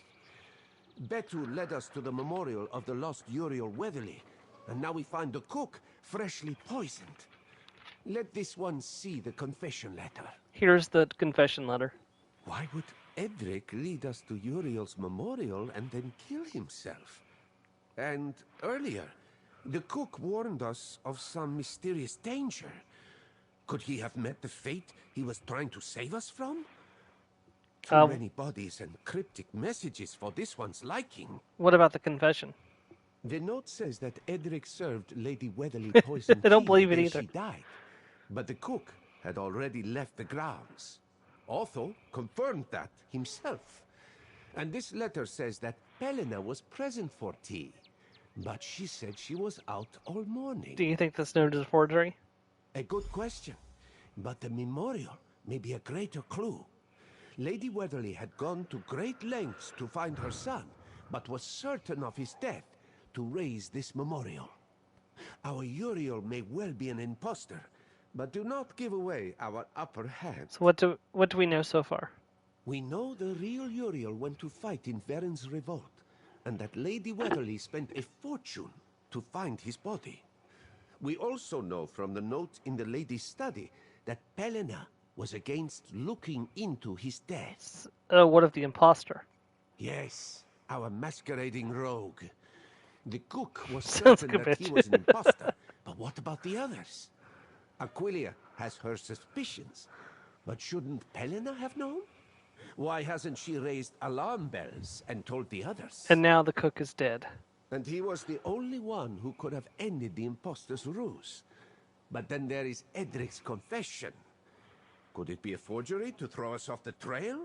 Or a convenient end to our investigation? I sense another hasty painting is before us. What's our next move? We should question the impostor, but we mustn't let on that we know his gambit. I also have my reservations about the once and again widowed Pelena. If anyone else was aware of his ruse, it would be her. So why hasn't she said anything? Let's go question the imposter Uriel. Steady yourself as we approach the imposter Uriel. This ruse may not be his only crime. It's increasingly likely that he killed Edric to keep his secret. What do you know so far? We know the We've already real asked this, Uriel okay. went to... Let us go and find the imposter.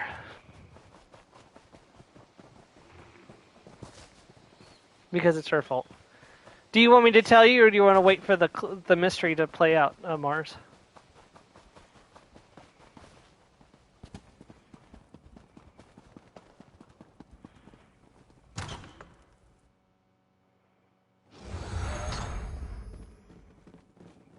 What is with all the questions, cousin? Aren't you happy to see me? There's our imposter. Talk to him, friend. You just said that right here where he could hear you. Our intrepid investigators. Pelena and I were just arguing over what to do with my mother's estate. Marriage squabbles. have you made progress with that mysterious riddle? I can fetch her if you'd like. She just went into the kitchen. Actually, we wanted to know if you were close to the cook, Edric. The cook, you say? Well, as close as any young heir Fair. is with their staff. Now that I think about it, I always did find him strange. Always one for the shadows. I'm glad Pelena saw fit to fire him. I only wish I were here to do it myself. I'll just say that you are correct. We found him dead by the estate fountain. Dead? What a ghastly turn of events! Hold on. Another memory is coming back to me. Yes. The cook always had a secret love for my mother. Was it grief that led him to kill himself? It must have been. You don't think he also killed Mother? I didn't say he killed himself. Oh, yes, of course. No, I must have gotten ahead of myself. Yes, that's it. All this death, I thought I left it behind on the battlefield, but it seems to have followed me home. Whether murderer or murderee, my heart goes out to Edric. Thank you, Uriel. That's all. Thank you. We should speak to Pelena next, traveler. There's been another murder? The killer could come for any one of us next. Nonsense. It's clear Edric was a troubled man who killed Lady Weatherly and took his own life. Maybe so. But I'm not leaving this room just yet. I was incredibly nervous, like when I was sent out of the room with Mizik. I'm like, wait, who's gonna protect Aquilia?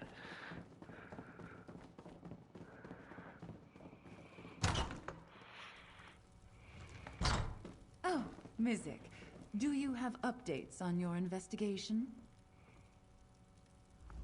Mizik, traveler, how fares the investigation?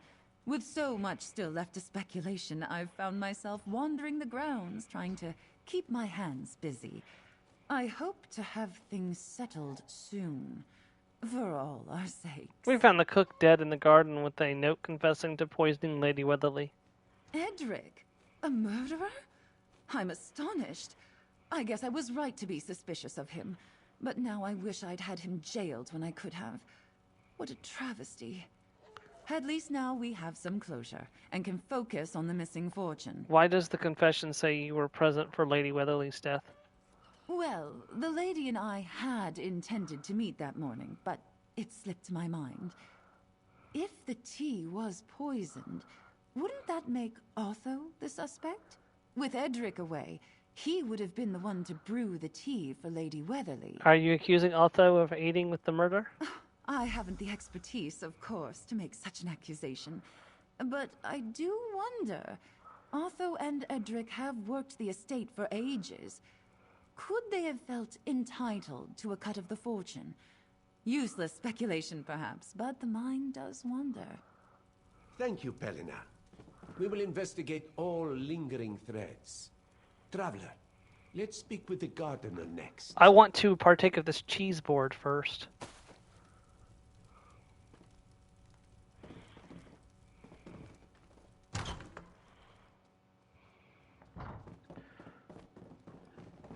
Cheese. Oh, cheese.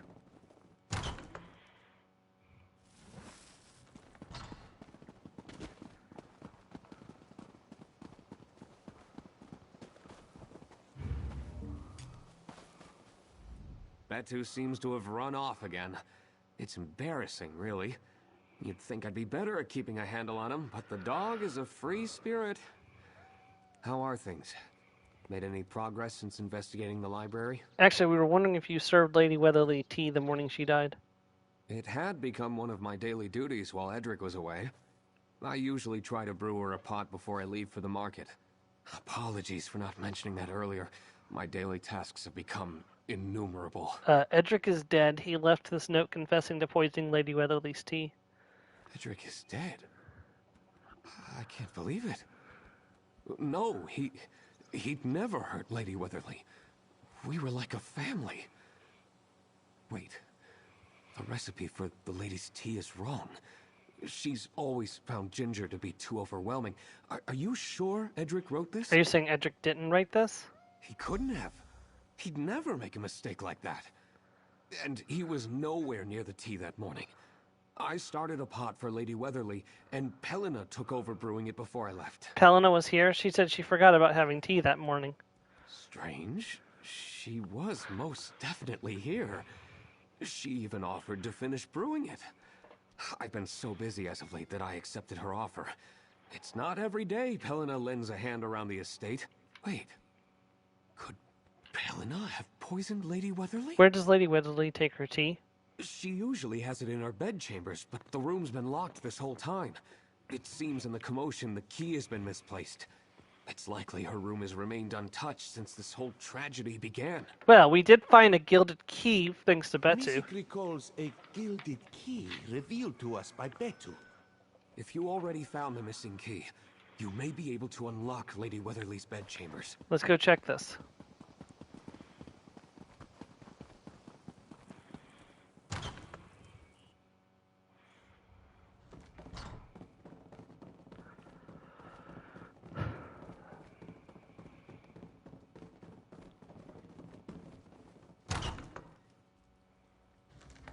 If the room has truly been locked this whole time, then not even the killer could re-enter. Look at all that wine Let us everywhere. see if we can find any clues among the mess. This scrap of fabric seems to have been torn from an expensive dress. The residue on that teacup stinks with the same foul smell as the tainted tea we found with Edric's body. Dearest Pelena, you may not remember me, but I assure you I've never forgotten your name or the swirling script of your letter to my band of mercenaries. How curious it was to see such a delicate writing spell out such a gruesome request. I still remember the shock in your husband's eyes, the way he cried out for his mother while he pawed at the dagger in his back. The memory remained an idle amusement until talk of a wealthy elderly woman searching for her son spread through Cyrodiil.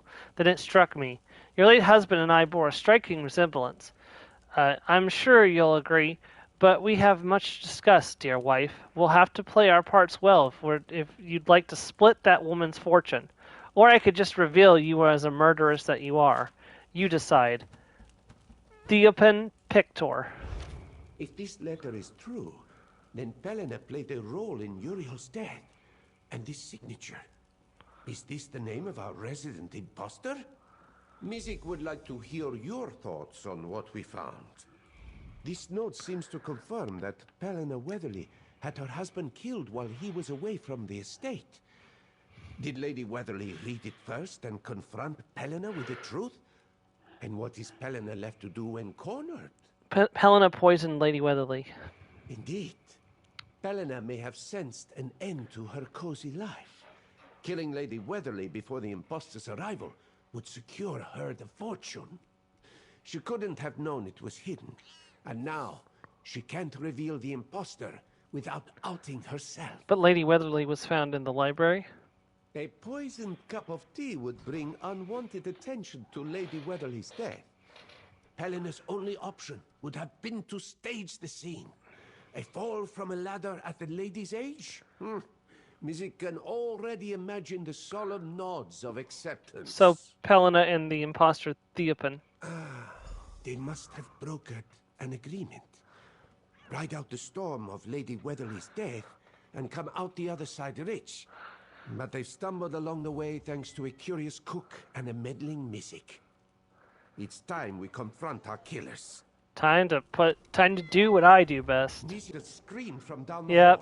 We must hurry.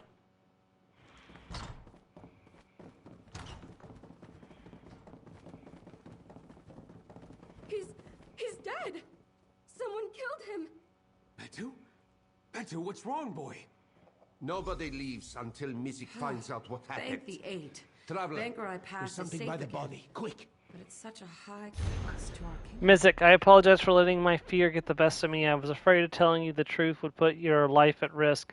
I thought I could solve everything myself. Before Lady Weatherly's death, I went through Pelena's belongings. I had always suspected she was cruel, but lately she had grown erratic, nervous, always looking over her shoulder. When I searched her room, I discovered her correspondence with Theopen Pictor. She had Uriel killed, and now his assassin is here, wearing Uriel's clothes and name like a cheap costume. I gave Lady Weatherly a letter to prove Polina's wrongdoing. I fear that in doing so, I doomed her. When Polina confronted me, she demanded I return her stolen letter. I refused, told her I had hidden it, but she must have sensed my deceit, knowing that I had retrieved the letter. Revealed her betrayal to Lady Weatherly. I'm sorry, it's all my fault, Edric. Betu. We have to help him. Something has made Betu terribly ill. I've never seen him so scared. If only I knew what was wrong, I could help him. He was poisoned. We found the same residue in Lady Weatherly's teacup. Wait. I recognize this smell. Yes, I couldn't place it until now. We used this poison around the estate grounds. We've fallen into such disrepair that beasts have moved into the cellars. Betu knows better than to eat this. He was forced. Can we help him? Yes, in the pantry. I kept a tin of medicinal herbs for this very occasion. I could never forgive myself if I had a hand in hurting Betu. Please, hurry. Get the herbs. Quickly. Actually, interesting enough. Mystic hopes we can save at least one life today. Funnily enough, both of the names of the couple are based on famous characters in Elder Scrolls mythology. So first of all, Uriel is the name of the emperors from the first 4 Elder Scrolls games, Uriel Septim. And then Pelina is a feminine version of the name Pelinil, which is Pelinil Whitestrake from the Cyrodiil mythologies. He was a warrior the Divine Crusader, who led the war against the elves when the humans overthrew their elven overlords. Use the remedy on Betu. Betu! He's recovering. The herbs must be working. Wonderful news. Traveler, let's discuss the note you found with our imposter. Our imposter is dead, and our killer nearly succeeded in taking Betu's life as well. It is also not lost on Mizik as to who is missing from this room. The note you found with imposter Theophan's body. What does it say? It's a note from Edric. He discovered Polina's involvement with Uriel's murder. The lengths. I didn't know that. That's interesting. Lady Weatherly. This one hopes she knew how dearly she was loved by her staff. There is no doubt left in this one's mind as to who our killer is. Polina Weatherly. She must be held accountable for her crimes. She can't have gone far. Right. What is it? Where are you going? Quickly. Follow the puppy, follow the puppy, follow the puppy.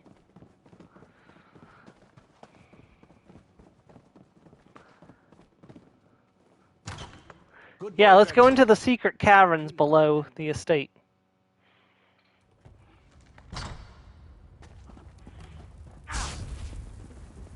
These tunnels seem to run under the entire property. Good thing we have Betu's nose to lead us.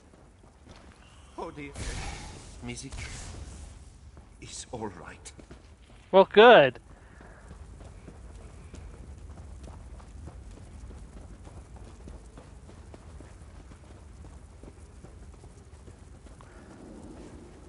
There's a troll down here. I hear Pelina's voice. She must be nearby. Trolls, plural.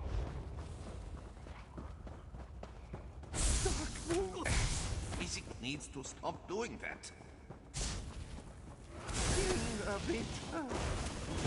Yeah, we know you're useless. It's fine. Mizik needs to stop doing that.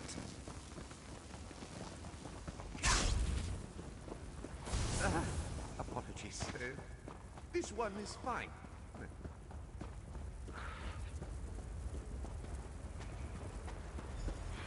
Damn dog. How are you still alive? I've committed no wrong. That man was an imposter. If I hadn't gotten him first, then he would have killed me. I spit on Theophan Pictor's name for masquerading as my dear Uriel. We know you had Uriel killed. How could you possibly say that?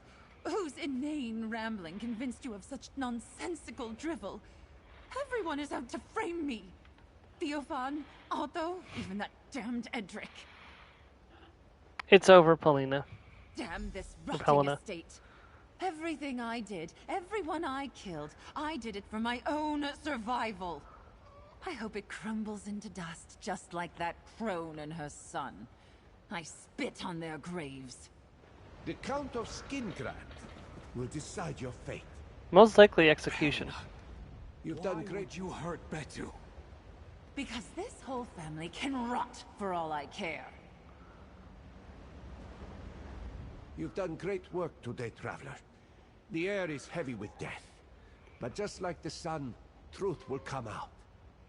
If only Lady Weatherly could see Pelena beaten at her own game. What happens now? Pelena will be delivered to Skingrad. With the evidence in hand, she should face charges for the deaths of Uriel, Lady Weatherly, and our impostor. While it's possible Theophan killed Edric, I am certain she played a role. What of the missing fortune? To think this one nearly forgot about our remaining golden thread. Aquilia is the only living relative. Mizik supposes she will inherit the fortune. Not that we found a single coin to give her. We must have missed something. Fortune aside, what we Hey! accomplished today is no who's this? small feat. If the fortune was to be found, we'd have stumbled upon it during our investigation. Hello? Who's this that just joined the stream? It seems Betu has brought us something. I'm actually streaming right now. I apologize. Yeah, sorry, man. Betu, where did you find this? Betu?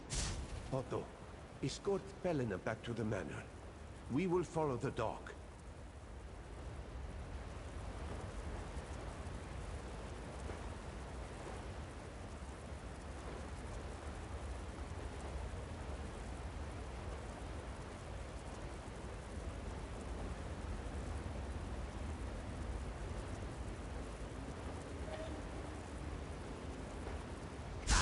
Sorry about that. Someone just random just joined the party without any kind of invitation.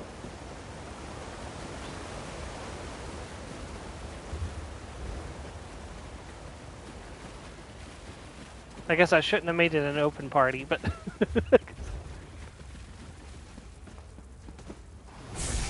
Mizik is all right.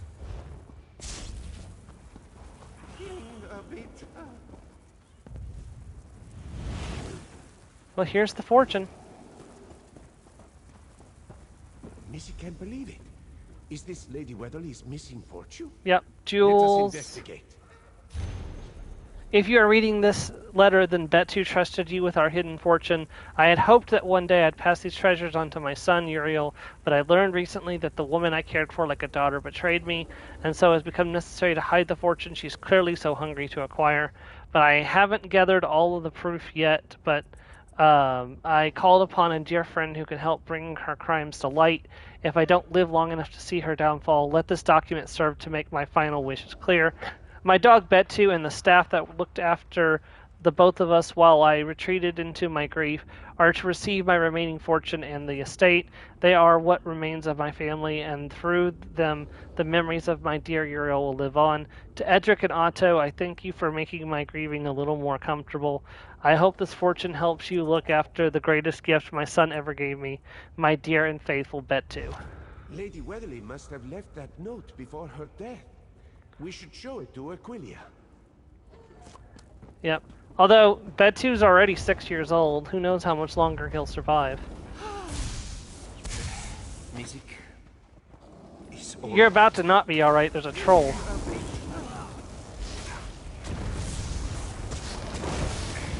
Mizik needs to stop doing that.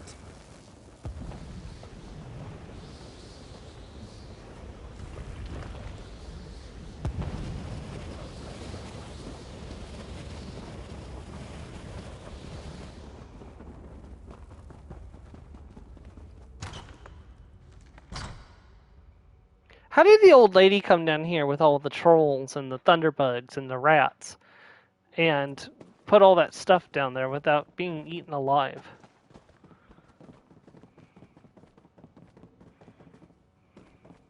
Helena, is it true? After everything my aunt did for you.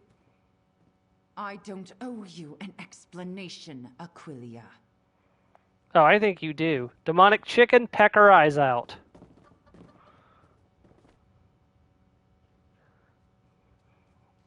Oh, never mind. Otho did his best to explain your findings. But is it really true? Helena Block. is to blame for this nightmare? Yes, Helena Witherly was our killer. I thought she was acting strangely, but I blamed it on the grief. I would never have expected her to be capable of all this. And what of Uriel?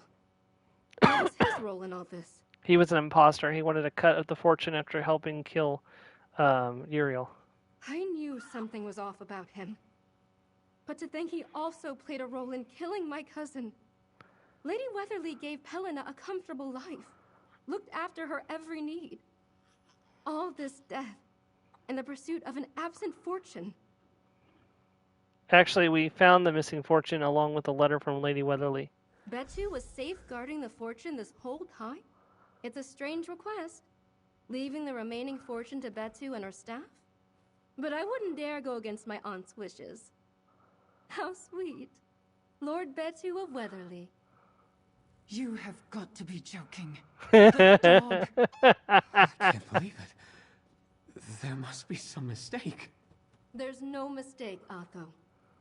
I will help oversee the transfer of ownership. You and Betu will have all your needs seen to. Excellent work, my friend. Let us speak.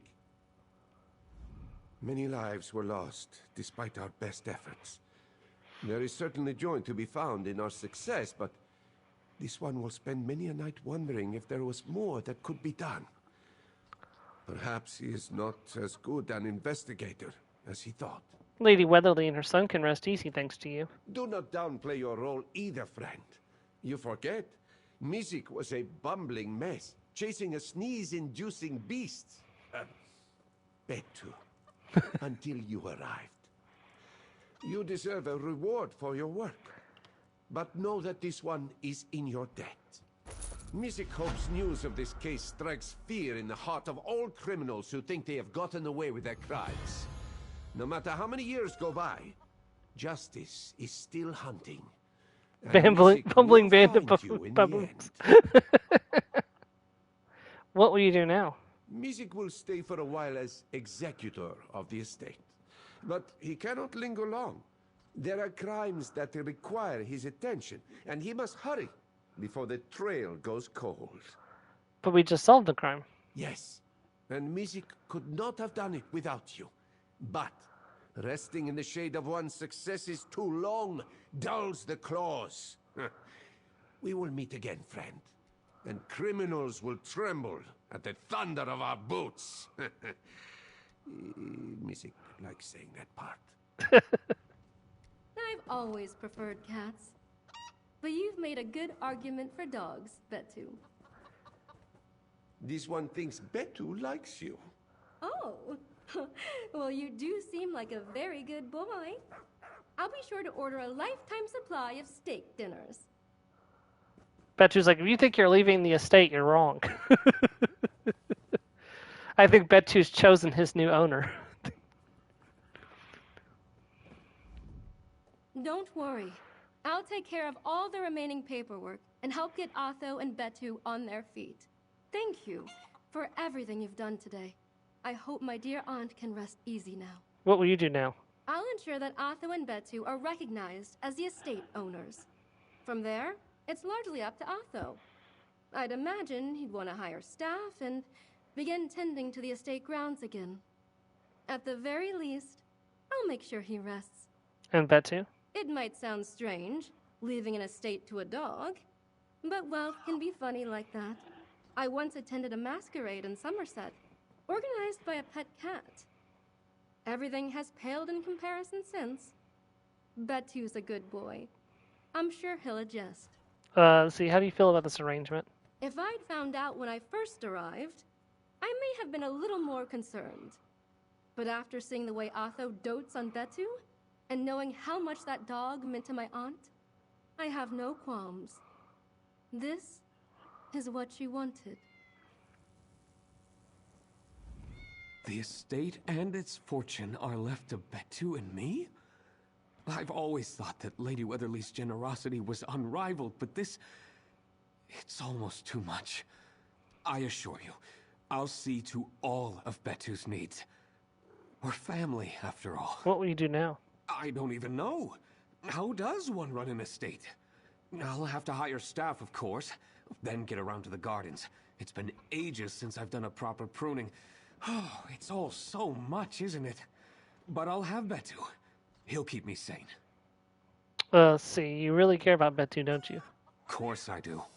Never had a pet or siblings. And I've been tending to rich folks' gardens ever since I could use a pair of shears. It wasn't until this estate that I felt like I could breathe. Be myself. Have friends. Betu's a part of that. Don't look at me like that. You would have done the same thing in my shoes. Why did you do it?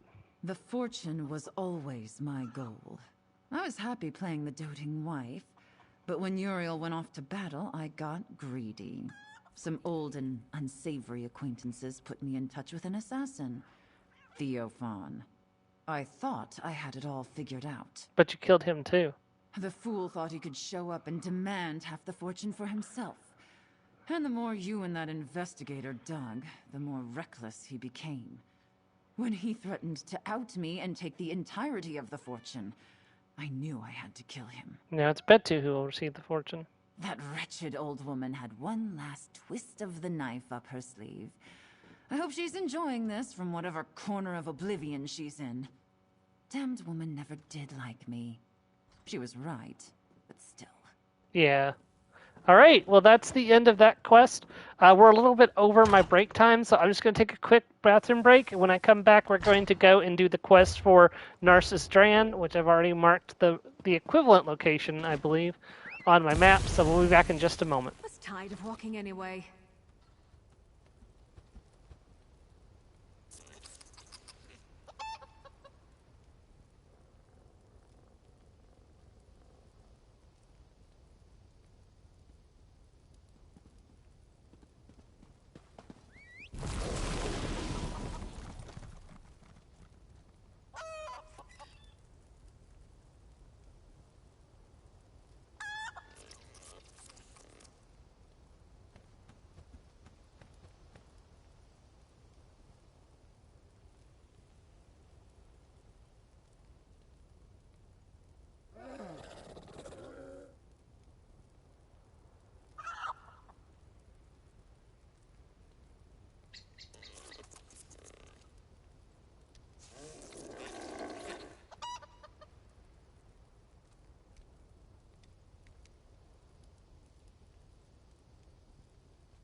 Thank you for the raid, Evil Psycho Kitty. Wow, a raid with 10 people. That's a lot. I was just coming back from my break and I saw that I was being raided. Hello. Yeah, Dragling is there. I was suspected Dragling might have something to do with this. Happens. Okay, so we are looking for Alphabeta the Shy.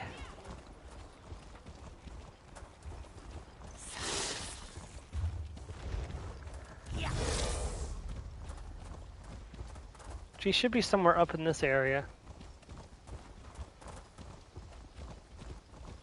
I think that's her right there on my map, Kurt.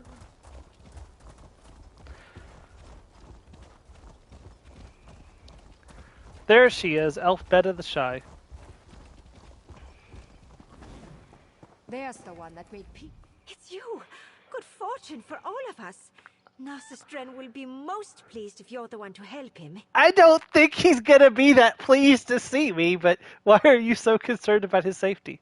The noted explorer Narcissus Dren has gone to investigate the ruins of Wendir, and I fear he may be in trouble. He left some time ago to procure an Aelid relic, the emblem of the last king. Could you go and help him? He will reward your efforts. What do you need me to do? Find Narcissus and help him recover the emblem from Wendir. Here, let me mark it on your map. He had some Wood Elf allies, but I do not trust them. My dear Narcissus is brilliant but impulsive, and needs someone to protect him from his own enthusiasm. I'll go find Narcissus Dren. I can tell you a little about the area, but I'm afraid full information on the task ahead should come from Narcissus Dren himself. Please, go seek him out. Good to see you again, Alphabeta. Yes, Vardenfell, wasn't it? I feel more at ease knowing I can entrust Narcissus' well-being to a friendly, sympathetic soul. I don't deserve this praise. I've screwed over Narcissus Dren every time I've met him. I walk away for a second and you get raided. Yeah. How have you fared since we last met? Nary a day passes when he is not off on some new adventure. I admire that in him. Always eager to move on to the next challenge, to the next wondrous historical site.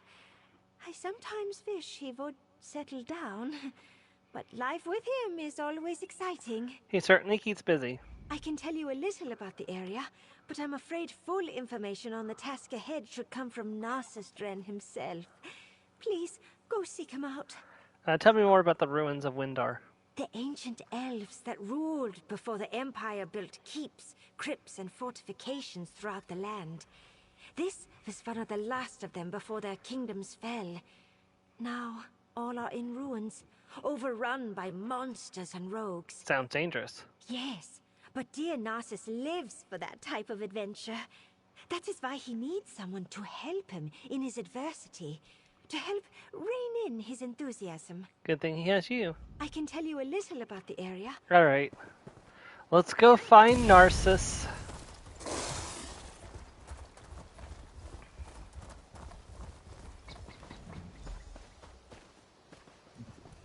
Hush!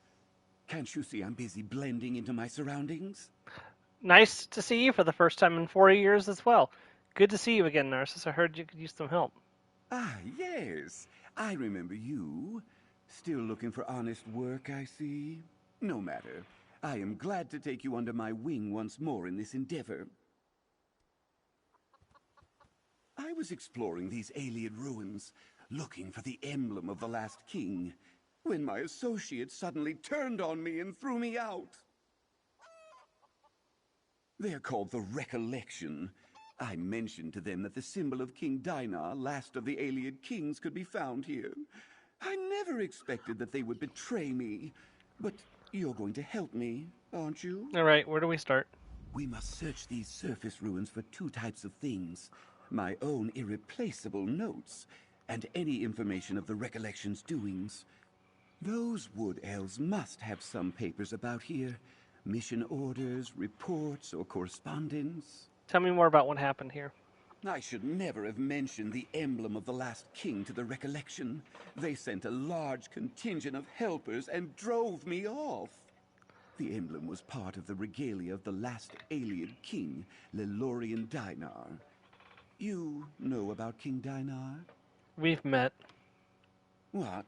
Really? You don't look that ancient. But then you know that when the last kingdom of the High Elves fell, its people and treasures were scattered. The emblem was a symbol of King Dinar's reign and an important alien treasure. Indeed. I'd heard tales that the last king's 5 devoted retainers gathered here prior to his demise. The emblem of the last king is sure to be here, protected by the traps set by these 5 loyal retainers.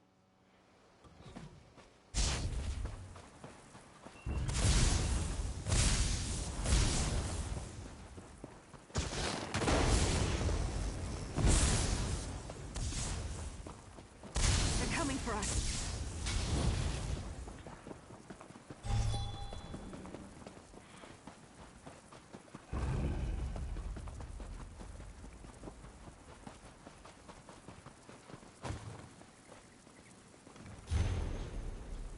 To Bergeron, Keeper of the Reflection, from Gwyndethor, Expedition Liaison.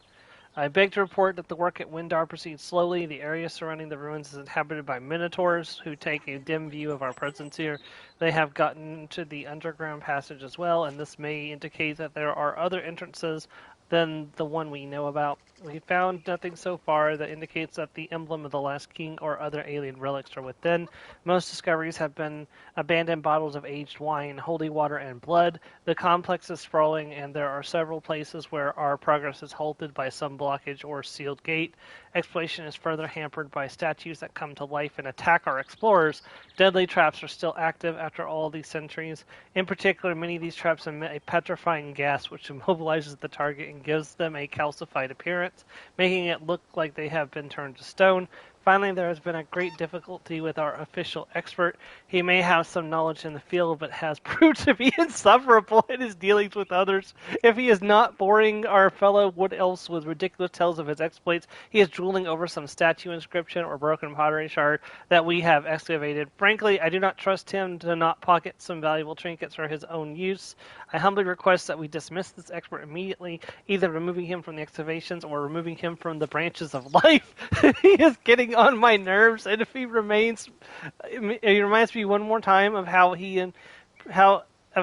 impressed you with his savviness and knowledge. I will throw him down a well myself.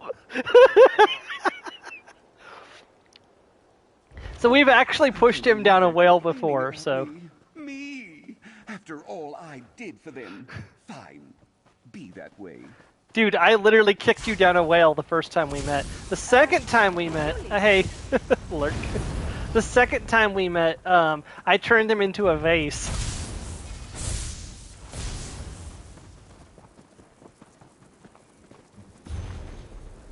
Dealing with the Recollection by Narcistren. Yes, well, my alliance with the Recollection was a bit tenuous at best.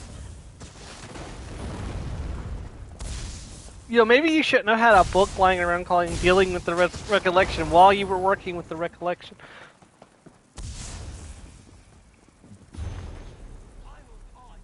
God. The legends Elf Delta tracked down indicate the one. Oh. Ah, excellent. My notes on the 5 loyal retainers. You know, it would do you well to study these notes. They might come in handy someday. The problem is that half the stuff that you write, I don't believe is true.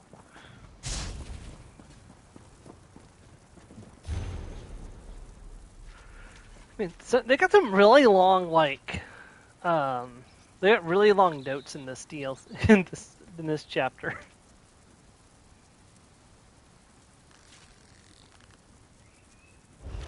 Let's head into the catacombs beneath these ruins to sort through what we found, away from this rabble. I mean, to be fair, this is the rabble that you recruited, so...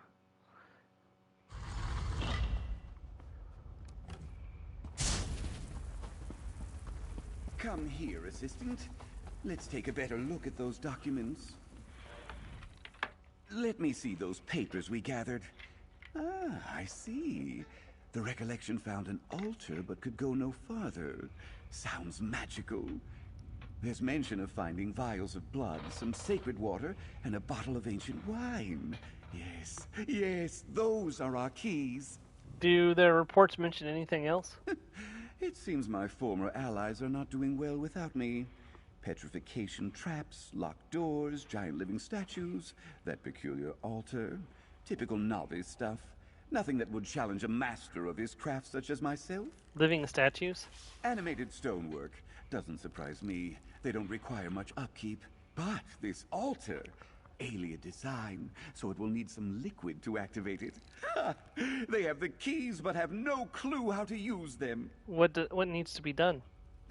We press on. The renowned Narcissus Dren is not deterred by mundane challenges.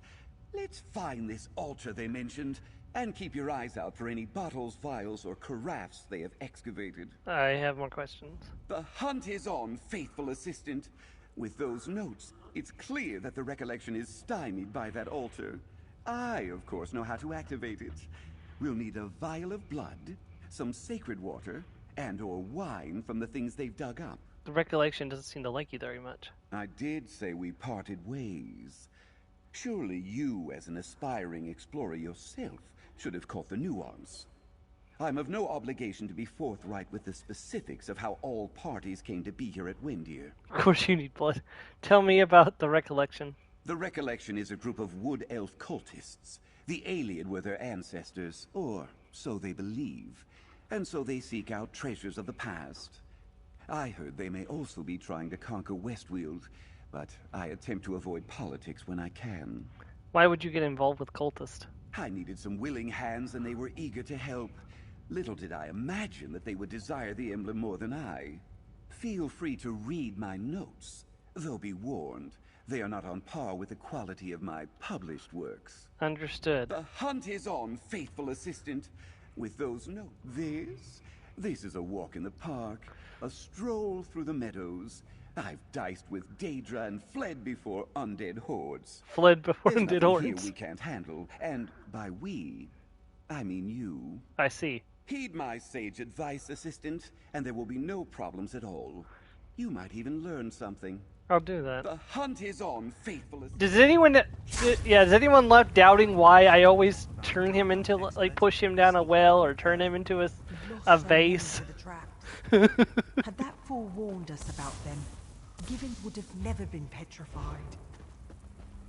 Greetings.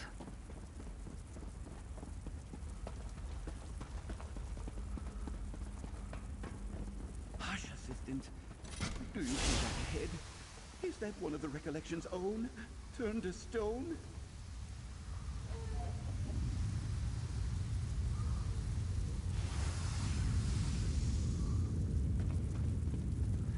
Yeah, you gotta be careful not to step on those triggers. Isn't this nice, assistant? You get to walk through a ruin like this with none other than myself, Narcissus Dren, as your guide. I'm the one who's doing the guiding here, but... Over there. What's on that stone table? I have my own theories as to why such ancient blood would be fresh. Alas, the recollection had no interest in my musings.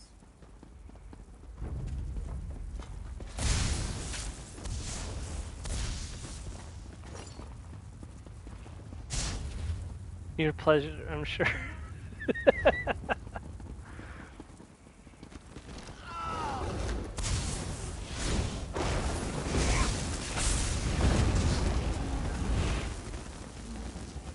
Allow me to enlighten you, assistant. Keep an eye out for Daedric symbology. I don't want to hurt you, but now I'm going to. Destroyed by Daedra haters. You can take notes if you need to.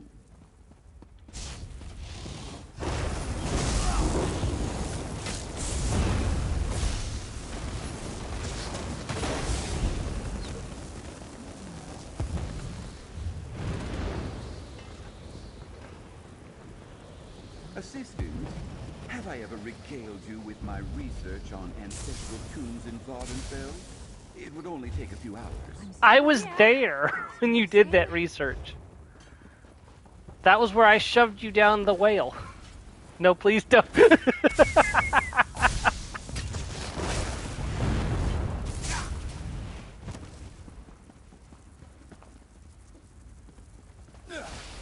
What is this? Assistant! Don't you have anything to say about getting me caught up in this noxious mist? You were the one to trip the trap. I walked around it. Oh, hello. Another of our recollection friends, eh? He stepped on that grate too, I see, with more permanent results. A shame he isn't as skillful and dexterous as I. This could have been me mere moments ago. Thank the gods for my quick reflexes. Foreshadowing. Let's be on our way. Keep an eye out for these grates, if you would, Assistant.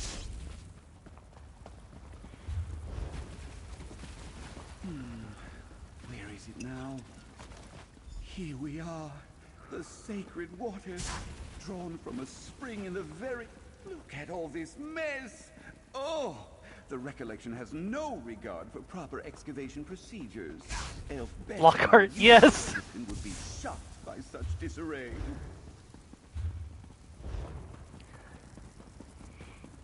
Lockhart would be a very accurate comparison, yes.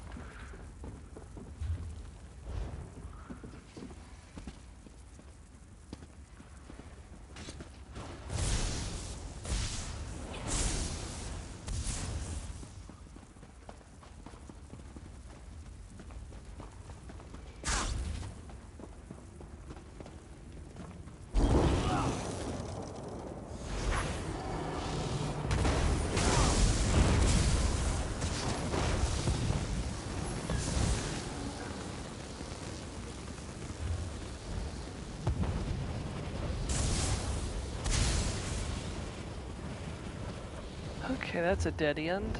Oh, this way. Yeah, there we go.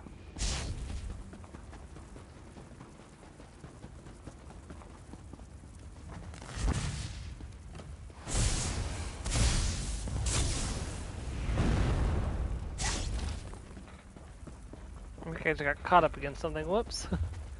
I appreciate all these people coming in to watch. It's we rarely ever get more than just a couple, like use a small handful of people. So,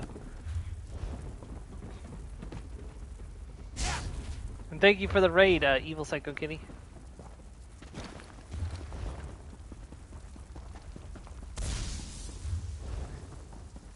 Been a very eventful stream. Ouch.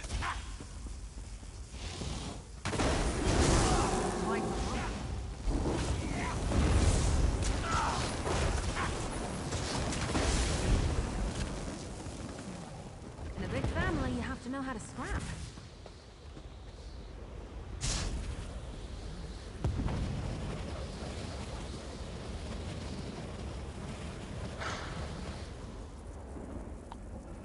All right. We are the loyal retainers. Stand back, Assistant. I'll speak their names and command them. Lorimaro, Parhalia, Balipalin, Yonvarla, and hang on, I don't know that last name. No, wait!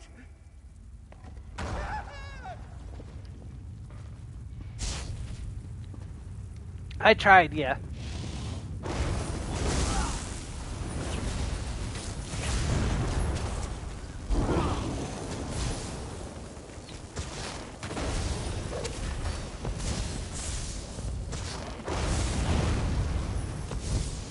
Elden Ring's just not a game meant for everyone, unfortunately, so... Well, Souls-like in general aren't.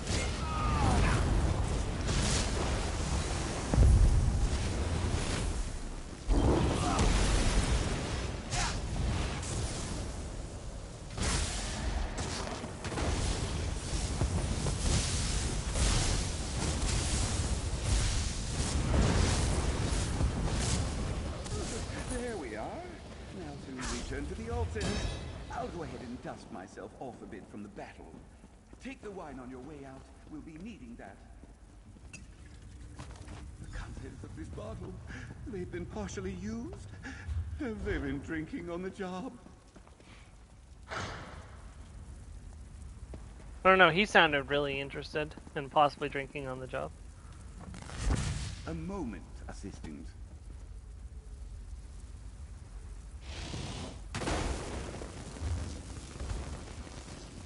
Yeah, Elden Ring is one of those games where it's got a high difficulty. So all of the Souls games, their whole entire thing is, they're difficult. So it's not surprising that he was getting frustrated. Thanks to my dazzling intellect, I have deduced that we should anoint the altar with sacred water. Assistant, apply the sacred water. Why do you think it's the sacred water? Simple. Sacred water goes on an altar. It's quite obvious. Any fool would see that. Couldn't it be one of the other items? When you have been at this as long as I have, you develop a sixth sense for these things. Place all 3 items on the altar, but we will use the sacred water. Trust me. As you wish. If you would place all 3 items that we collected onto the altar, and now anoint the altar with the sacred water. With this, our way is open. Excellent! Wait, nothing is happening. Is it broken? Do I have a broken altar? Surely the sacred water must be the solution. I'm sure of it. That didn't work. Assistant, try another offering. Witchcraft. Hey, it was the wine. Just as I predicted. A tribute to the wine shared between the retainers upon their arrival. Good job following my instructions, Assistant. I'll make an explorer of you yet. I will shove the Daedric chicken where the sun doesn't shine. To discovery.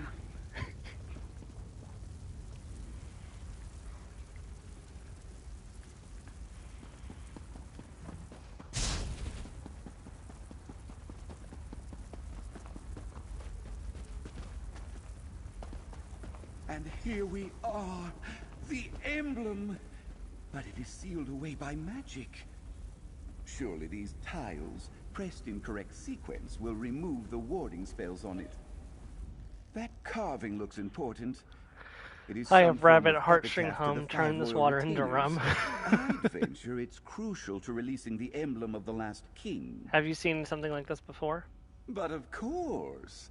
You'd be a fool to think that a treasure hunter as respectable as myself would have no experience with a simple tile puzzle. I mean, doesn't this remind you of what we encountered in the Veloth tomb in Vardenfell?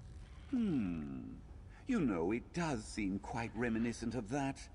The tiles are the same, but if I recall correctly, Veloth's solution was on the walls. Perhaps the solution to this one can be found within this epitaph. So can you solve this then? I could, but let's think of this as a teachable moment. A final examination, so to speak. You should work this one out on your own. I'll be here to supervise. Fine, let me take a look at this epitaph. Narcissus Dren is no stranger to a puzzle, but can his assistant exhibit the same prowess? King Dinar's 5 loyal retainers remain ever vigilant after the walking of the path of the emblem. Lord Emiro started in the extreme west. Partho followed, riding east for 4 nights. Balapin was next, moving north for 3 days. Yonderil came fourth, traveling west for 2 nights. And then the Unnamed was last, taking 1 step north before unleashing the preserving mist. Okay, so here's how this works. So we're gonna go all the way to the west as far as we can. Then we're gonna go 4 steps to the east. And then we'll go north for 3, and then we go west for 2. And then lastly, we take 1 step north. So we start here. Give it your all. I'll be here for the point at which you undoubtedly will need my consult. Then he said 3 steps east. Then 3 steps north.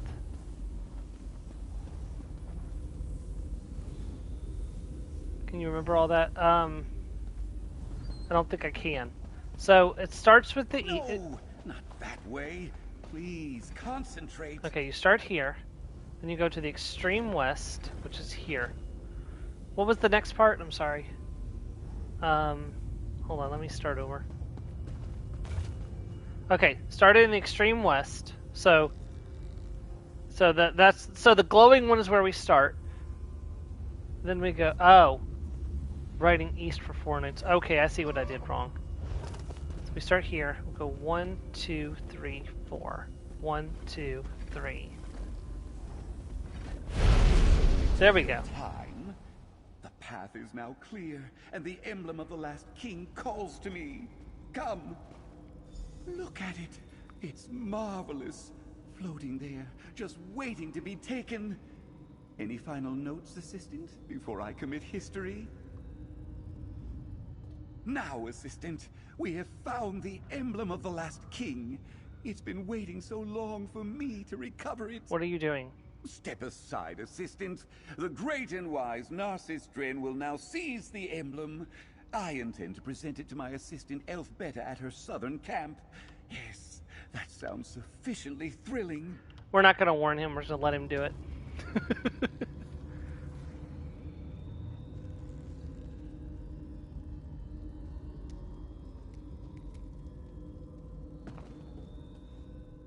Now, Assistant, step aside. Fool of an assistant. Do not disturb me, or I'll have you demoted to a footnote in my next book. You stumbled through much, and now your reward is to watch me finally grasp the emblem of the last king. Don't let me stop you. The emblem at last. I've bested those recollection fools. No! A trap! It's that petrification gas! Take the emblem to Elfbeta!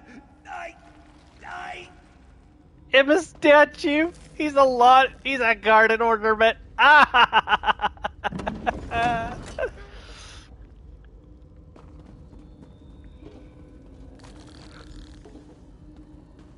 I imagine Elfbeta, when she finds out that he's a statue, she will be like, I'll fetch the wheelbarrow.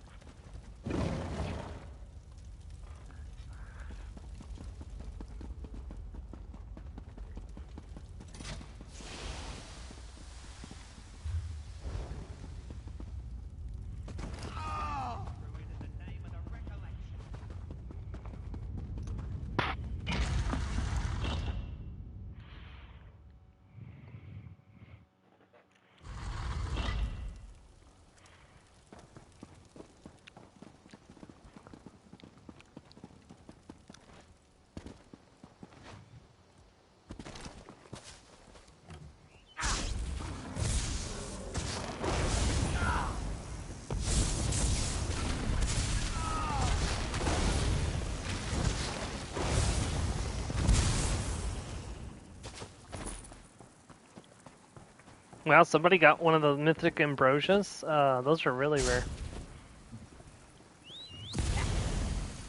We ride!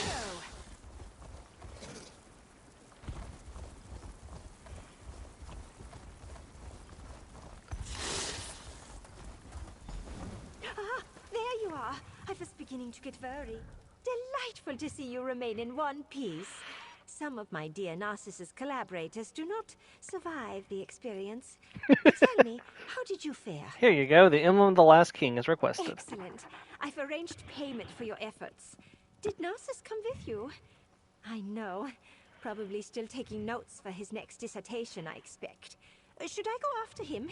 Eventually, I suppose. He gets cross with me when I fuss about him too much. I need to take my leave shortly. Narcissus should turn up any time now.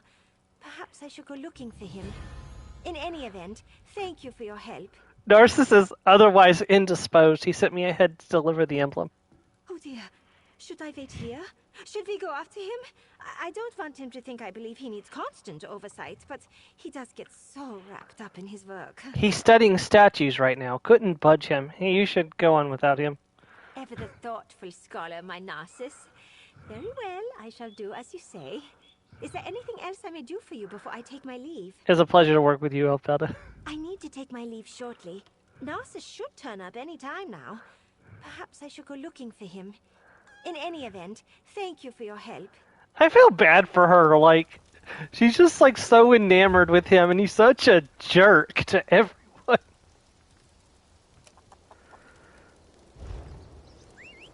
Calm down, girl. Don't worry, he's not going anywhere for a while. Not without a wheelbarrow.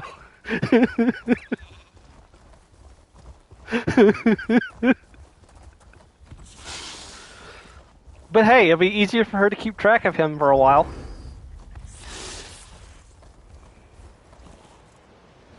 Sorry, if he hadn't called me a damn fool of an assistant, I probably would have warned him, but... Nah, let's be honest. He's such a pompous jerk, I would have turned him into a statue anyways. Alright, on to the next location. So, we may not actually finish all the location quests today. We may have to finish them up next week. Because we've only finished 2 so far, because that one didn't count as a location quest. Constable seeks deputy. The town of Otinus, located northwest of Skingrad, between Weatherly Estate and Centurion's Rise, seeks to hire a deputy to assist the new constable with clearing pending investigations regarding suspicious deaths in the town. Interested applications should present themselves to the newly appointed constable Yabin. She can usually be found in the graveyard right outside of town.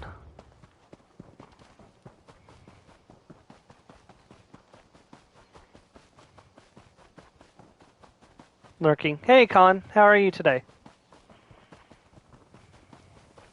I will bring your murderer to justice, Father. This, I swear. You've come to the town of Ontis at an unfortunate time, traveler. I myself have only just returned. Coming home to bury one's father is never an easy thing. I'm here about the job posting. Did I hear you say your father was murdered? What other explanation is there? My father, Oberyn, was town constable. He wrote to me about investigating some suspicious deaths. Then suddenly, I get a letter telling me he had died. I requested leave from the Legion and returned as fast as I could. Not yet. First, I volunteered to replace him as constable. Then I had to make the arrangements to bury him.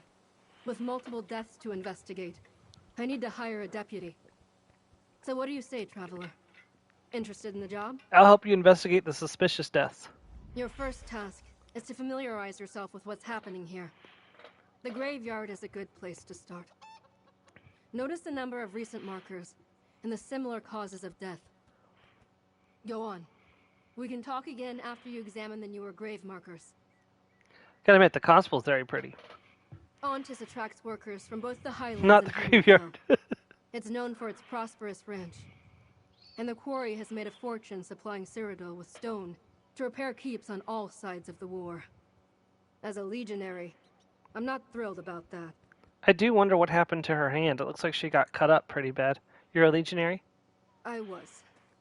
Still am, I suppose. My commanding officer granted me leave to put my father's affairs in order. When that's done, then I'll decide if I'm still needed here, or if my place is back with the Westweald Legion. Understood. Let's check out the gravestones. There's some bodies waiting to be buried. Ivona Harklin, a quarrier. She never refused hard work. Known as the fastest pickaxe in Otis, died too young from that damn fever, leaving behind friends, loved ones, and a debt as long as the strand at the Stone Chip gambling den. So she was probably a Nord. Dalen Forrester, well-respected ranch hand, loved animals more than people, could stop a charging bull with a single glance, but could not stand up to a fatigue fever. Olbren F. Ender, respected constable of the town of Otinus, beloved father, died doing what he loved. Even as the fever ravaged him, he will be missed. There was one more that I missed. Glewin Vestreef, burned the candle at both ends, labored in the ranch by day and the quarry by night. Too much work led to an early demise. When the fever took him, the entire town cried. Come. Tell me your thoughts, Deputy. You examined the newest grave markers. Give me your impressions, Deputy. Other than your father, all the recent deaths were laborers, ranchers, and quarry workers, both. Indeed.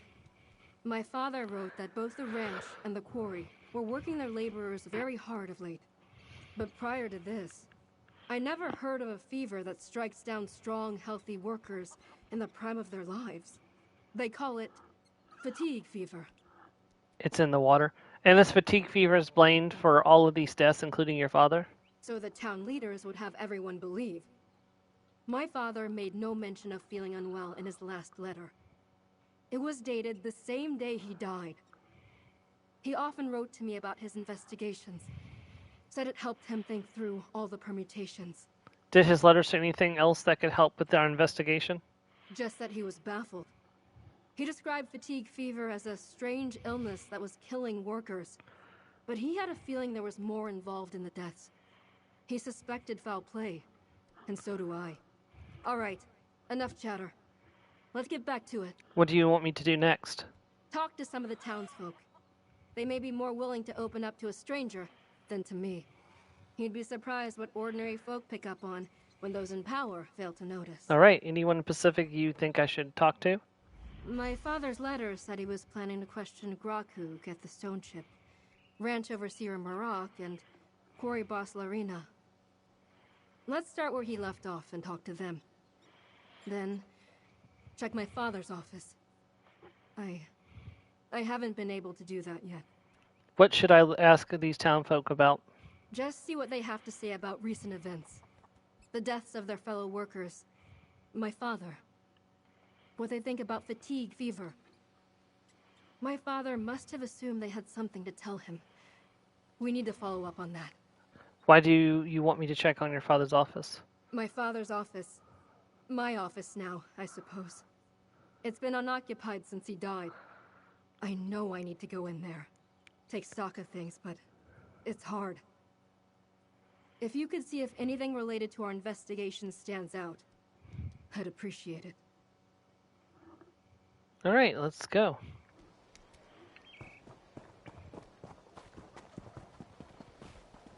Also, I need to talk to Stargazer Soraya.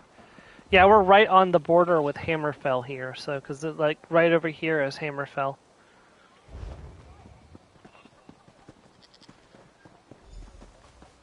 May as well talk to her and get these quests out of the log real quick. Looks like you have your hands full there, traveler. What's that squawking? Somebody poisoned the water hole. That I believe that's what my original assumption was too. I've got an old guzzard and a note from a trapper to help deliver it to you. Clever Marcian. Thank you for this, traveler. I've been waiting a long time for this guzzard. It's a tough one. You can tell by the thick leather of its wings. Such a handsome creature. Reminds me of Belkarth. Here, a token of my gratitude. Do you need something, traveler? I'm waiting on a friend of mine to bring me something very important. I've got verse to do and a note from a trapper to return it to you. Oh, Versidu! My sweet little scaly friend. I was so lonely without him. Thank you, traveler. You don't know what it means to have Versidu by my side again. Please, take this. It's the least I can do. I adore my little menagerie, but I've always wanted to hand-raise a young guzzard. Marcian still hasn't returned with my new baby. You've already done more than enough, but if you do happen across a young guzzard, well, you know where to find me. What did you ask Marcian to trap? I asked them to trap some guzzards for me as pets, an adolescent and an adult. They remind me of my home back in Craglorn. I also lost my dear pet wormmouth, Versidu, on the journey here. If anyone can bring these creatures to me, it's Marcian. There's the old guzzard, and there is Versidu. So there's one more that we'll have to find at some point, so... Alright. But let's go ahead and continue with the quest that we're on right now.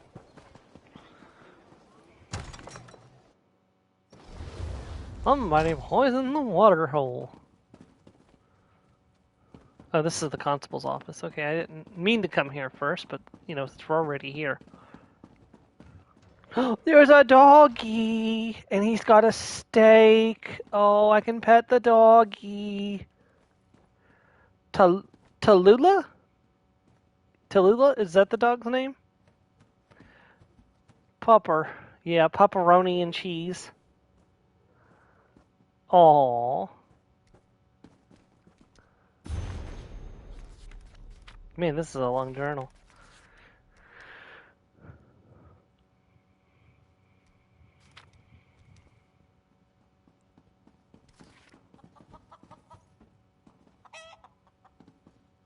Yep, so the healer found out a clue about the disease, and then they set up a meeting to talk about this, and things didn't go as planned because the constable got sick and died not long after.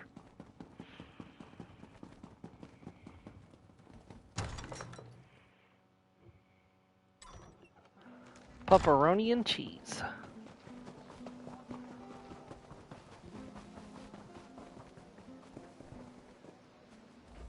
Another worker out sick, and right after one of my best died in his sleep.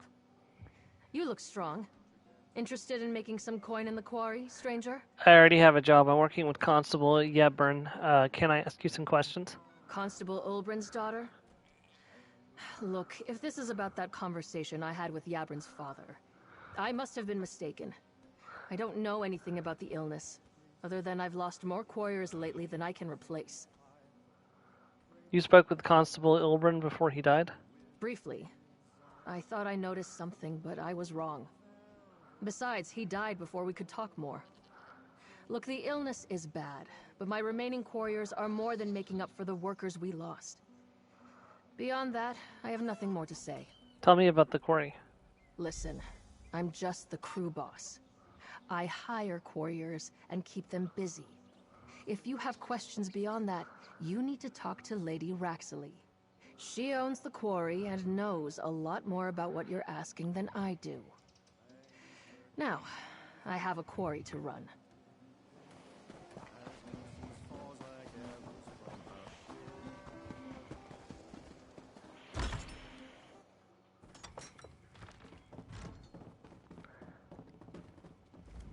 Despite rumors to the contrary, Carvane Ranch only hires qualified applicants. Seasoned ranch hands only. We have no time or inclination to train novices. And we especially have no need of rowdies. Perhaps you should inquire at the quarry, I'm here to ask you some questions on behalf of Constable Yebrin. Ah, I see. I had an appointment to speak to her late father. Unfortunately, he succumbed to that terrible malady before that occurred. I'll tell you what I plan to tell him. No crime plagues the town of Ontis. Just a lamentable disease. Why do you suppose Constable Yelbrin suspected a crime? Isn't that the nature of lawkeepers? To see a crime behind every event? Guilt is the source of every motivation? Baron Carvane ordered me to cooperate, as long as it didn't interfere with the business of the ranch. Who's Baron Carvane? You really are new. The Baron owns Carvane Ranch, which feeds most of Westweald. This fatigue fever, as it has come to be known, is a burden on business, but you can't toss a disease in the dungeon. If there is nothing else, good day to you. I don't know, could we try that? Okay, Flu, you're under arrest for making people feel bad and all the people that you killed over the centuries. How do you plead? The influenza doesn't respond. Your lack of speaking speaks to your guilt. Mars, throw the book at the influenza.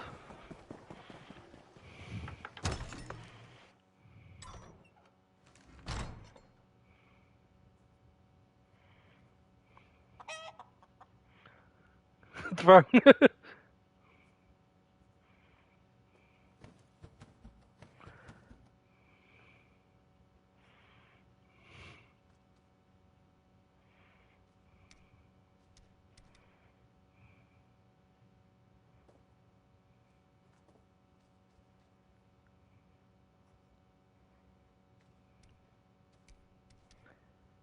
Us.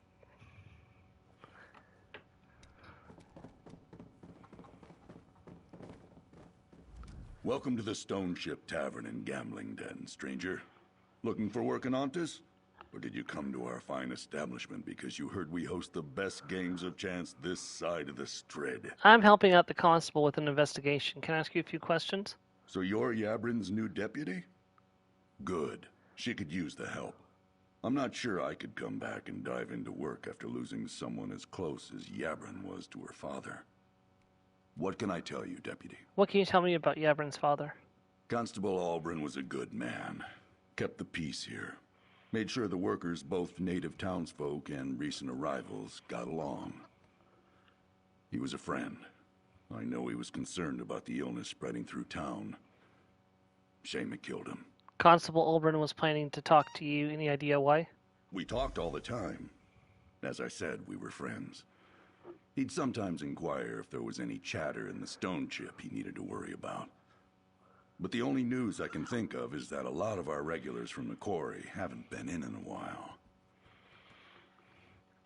Since I'm new here, what should I know about the town of Otinus? Not much to tell. We're a small town full of hard-working people. Most everyone is employed by the Carvane Ranch or the Raxley Quarry. Baron Carvane and Lady Raxley have always had sort of a friendly rivalry, but lately it seems less cordial. Less cordial, what do you mean? The ranch makes a substantial profit providing food for the town and the region. While the quarry has had some success, since the war for the throne heated up, it's begun to challenge the Baron's status and put a strain on their relationship. Tell me about the fatigue fever. It's the illness affecting the workers. Took Constable Oberon, too. We saw the first signs of it a few months back. It started innocently enough. Most thought everyone was working too hard. But then those with the illness started dying. Why do you think the Constable Oberon was investigating an illness? He was? That's a good question. I suppose maybe it was a little strange that only people who work at the ranch or the quarry were getting sick. Until, that is, Healer Navalma and Oberon got ill. The disease came upon them and they died very quickly. What was this about the ranch and the quarry being less cordial? Oh, we already asked about that. Okay, so we've got some clues. To the constable.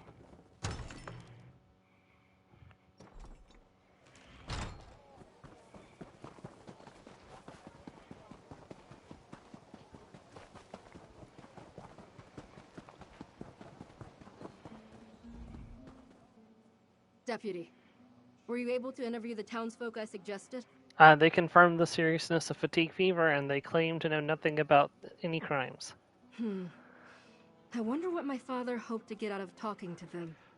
I know this is all tied to fatigue fever. I just don't know how. What about the constable's office? Did you find anything important there? Here, I found this in your father's desk. My father's notebook? It describes how productivity increased lately, at both the quarry and the ranch. Interesting. And he mentions how the town healer died suddenly, before she could share her findings. 2 suspicious deaths that break the pattern. What are you thinking? That 2 healthy people, not connected to the ranch or quarry, were suddenly inflicted with fatigue fever and died faster than any other victims. My father planned to talk to Baron Carvane and Lady Raxley next.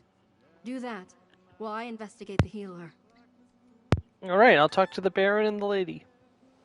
Let's rally at the Stone Chip Tavern when you're done, Deputy.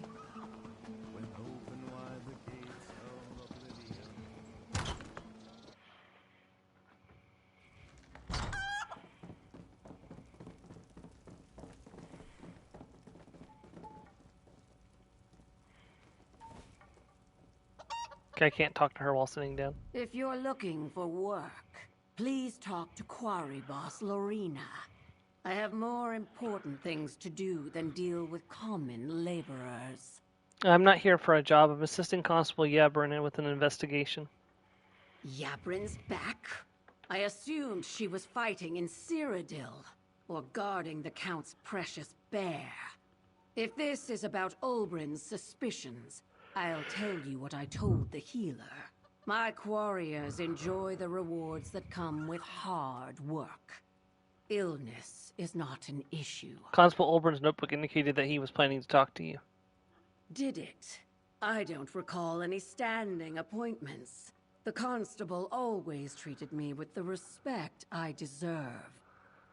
He never found it inconceivable that Emperor Leovic personally granted an Argonian an imperial title. Not like Baron Carvane. Honestly, anybody that Leovic gave a title to probably deserves to have that title taken away. Leovic was a terrible person.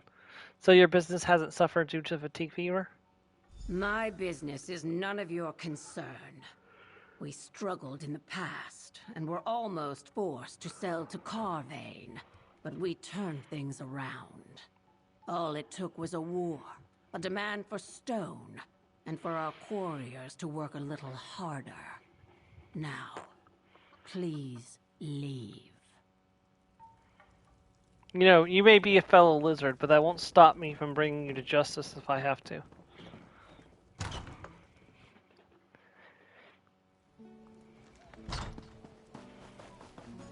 We are not a lizard that shows favoritism to other lizards.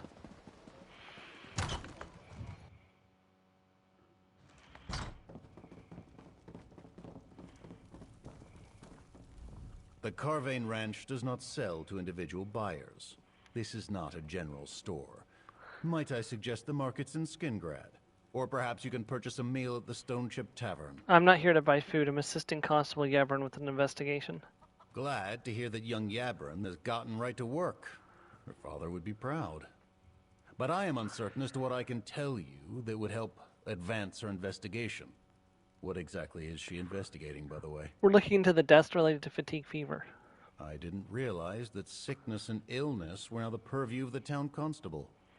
I can tell you what I know. A strange disease has befallen workers at my ranch and at Raxley's quarry. Unfortunate, but there's no crime that I can see. It seems suspicious that both the town healer and Constable Orban died from the illness. Is it? No matter. None of this is a concern to me, and I have no idea how to help you. I have enough to do just to keep the ranch running in these difficult times. So if there is nothing else, I'll bid you good day and good luck with your inquiries.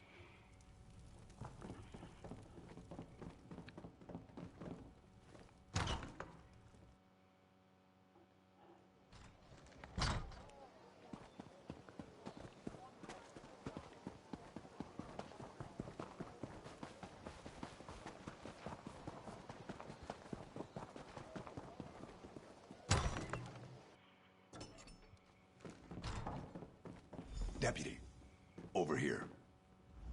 Deputy, I have a message for you from Constable Yabron. What's the message? The constable said she found something at the healers that pointed to a possible source of fatigue fever. She asked me to let you know, and that you should meet up with her. She wants you to help her search Carvane Manor and Lady Raxley's tower. Constable Yebron thinks Baron Carvane or Lady Raxley was responsible in some way? That I couldn't say. She wasn't exactly eager to share the details of her investigation in the middle of a town gambling den. But between you and me, if Carvane and Raxley aren't guilty of this, they sure as Tusk are guilty of something. Where can I find the manor in town? Carvane Manor is south of town, on the Carvane Ranch. Watch yourself there. The ranch hands don't take kindly to trespassers. As for Lady Raxley's tower, it's north of town, looming over the quarry. All right.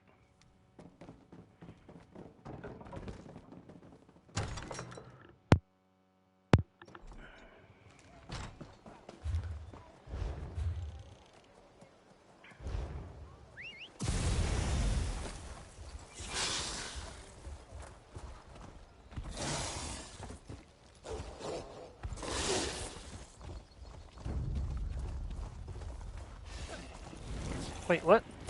I guess this is a fight now. I guess I'm executing mercenaries.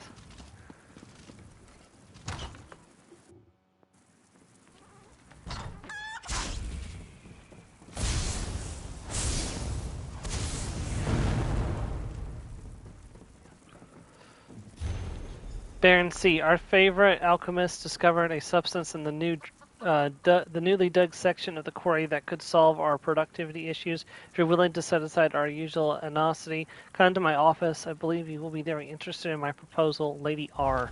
Yeah, you know, Mars, you got a point. The paperwork in this is ridiculous. Like, nobody would leave this kind of incriminating evidence lying around.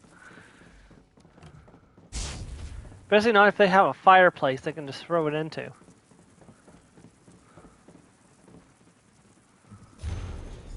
The following items are to be shipped to Zagar's Blind, northeast of Otenus, immediately by the order of Baron Carvane. Use a covered wagon and be discreet. Delivered directly to Alchemist Cirrus. Lamb, 700 pounds. Cabbage, 230 pounds. Potatoes, 300 pounds. Flour, 40 sacks.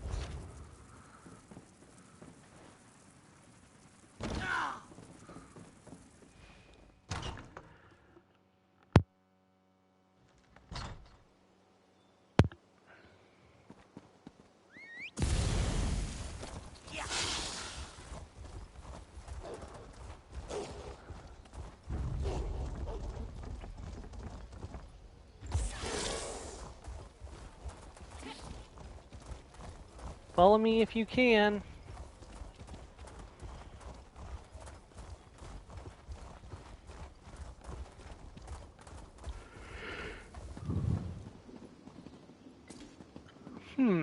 Okay, well, you can't go through the front gate.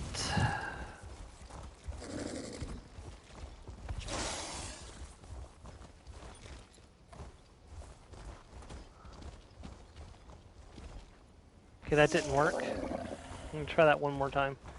I feel like that could work if I... Nope, they fixed it so you can't just go over the wall like that. I wonder if I could teleport with an Arcanist portal, though.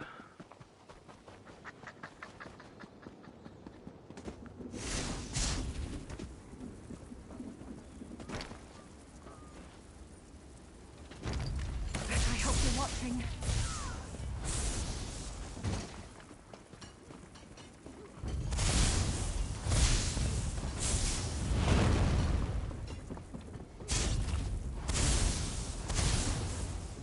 I think they're gonna have a more productivity issue because I just killed 2 of the couriers.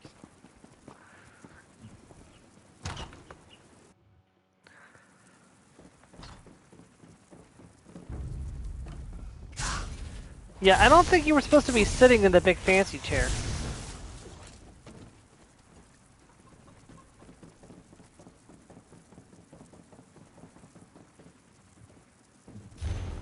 Lady R, despite our long-standing rivalry and unapologetic dislike for each other, our profits have become dependent upon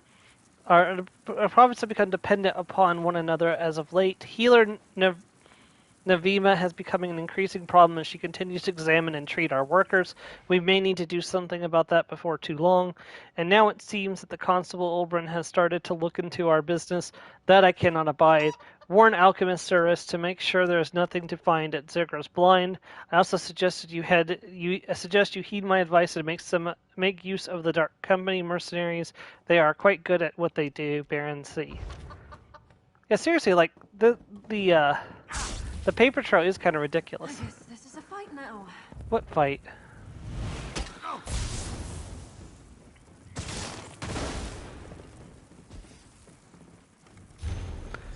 Lady Rexley, the usual stone that fills the newly dug section of this quarry is very intriguing. The unusual stone, sorry, that fills the newly dug section of the quarry is very intriguing. I believe I can grind it into sand to create a potent elixir. This elixir, when consumed, will increase the productivity of your quarriers 1,000-fold. There may be some unfortunate side effects, but I won't know for sure until we test it on the workers. This is the solution to the low productivity and less of profits we discussed. That I am certain. I just require a mechanism for getting it into the workforce surreptitiously, perhaps through a food or water source. I am available to discuss in detail at your leisure, Alchemist Service. I'm interested in what you found, and you can tell me on the way. I want to check out Zegger's Blind.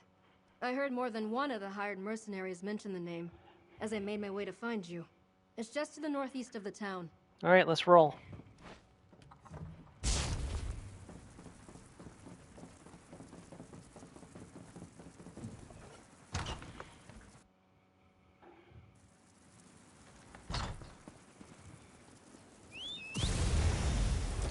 Let's ride.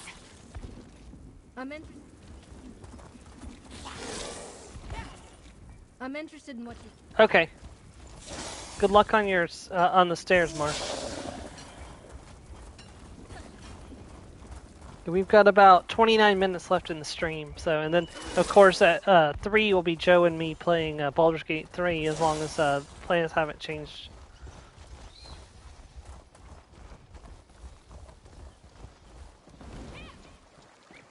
Good.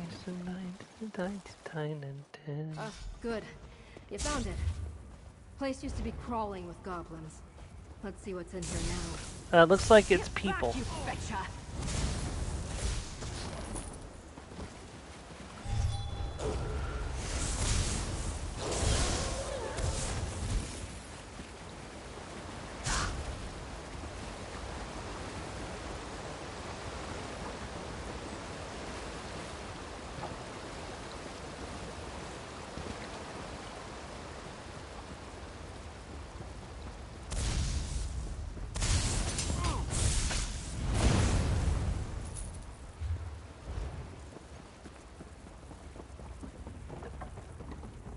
There's a key sitting on that desk.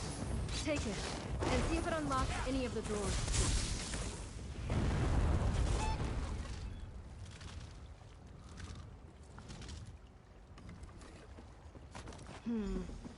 Not for that desk? Then let's find the lock that key opened.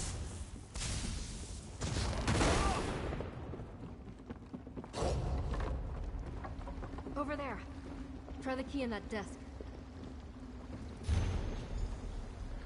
Okay, so Alchemist Cirrus, payment for our 2 prior problems is enclosed. Good work. We have another issue that needs your particular expertise. Gorek at the gambling den and the new deputy Reewish Lofdesh. We think they are both about to be stricken with fatigue fever. Fatally, that should end this matter once and for all. As for Constable Yabrin, we have another way to deal with her. She will soon be accused of the very crime she's been investigating. Poetic justice, all that. She wasn't even in town. She was with the Legion. So how are you going to possibly... So fire up your alchemy equipment and make us some more of your potent elixir. Baron C and Lady R. They're after us. And Graku. I'll go warn him. You destroy this alchemical equipment.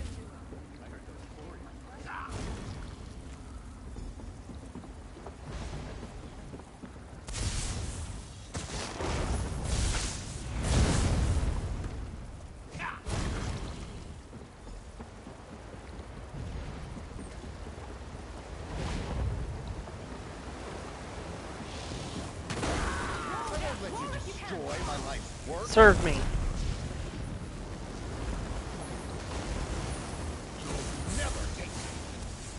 Except for you're dead, so...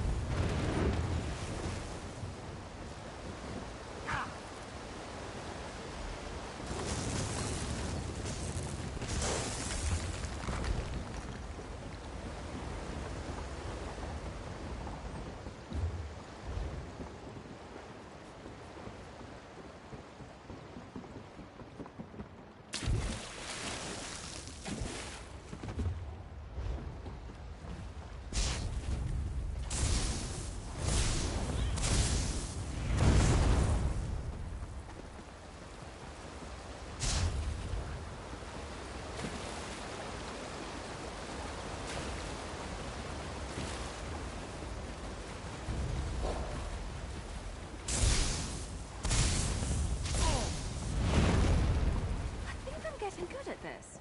Well, I probably shouldn't be proud of that.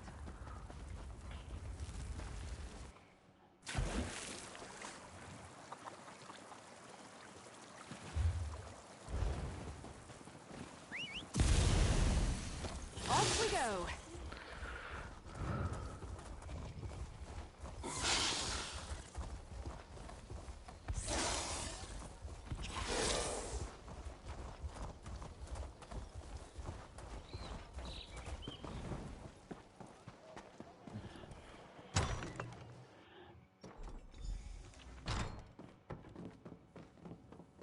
Damn.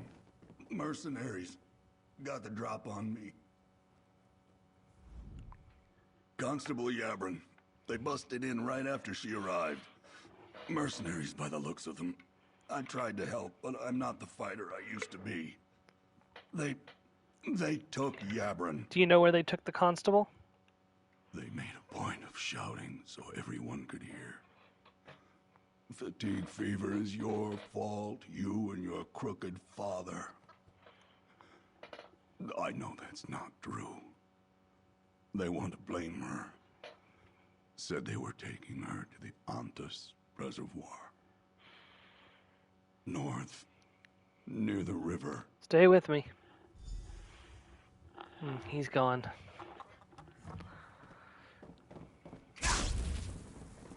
There will be a reckoning for this.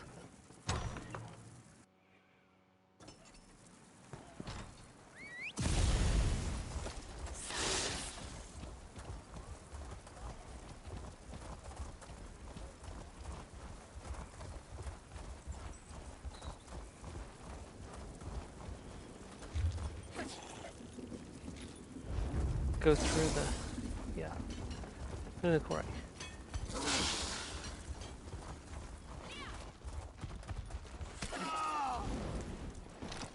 Somebody hit me with a snare.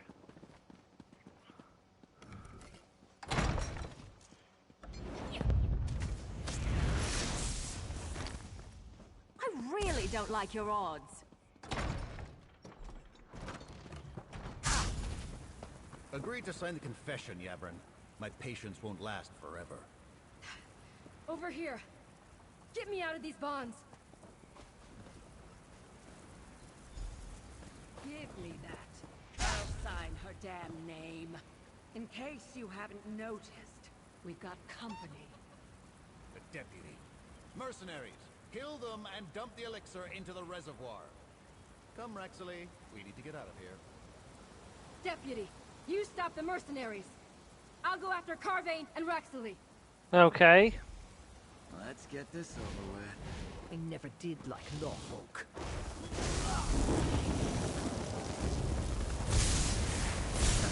Let's make this quick.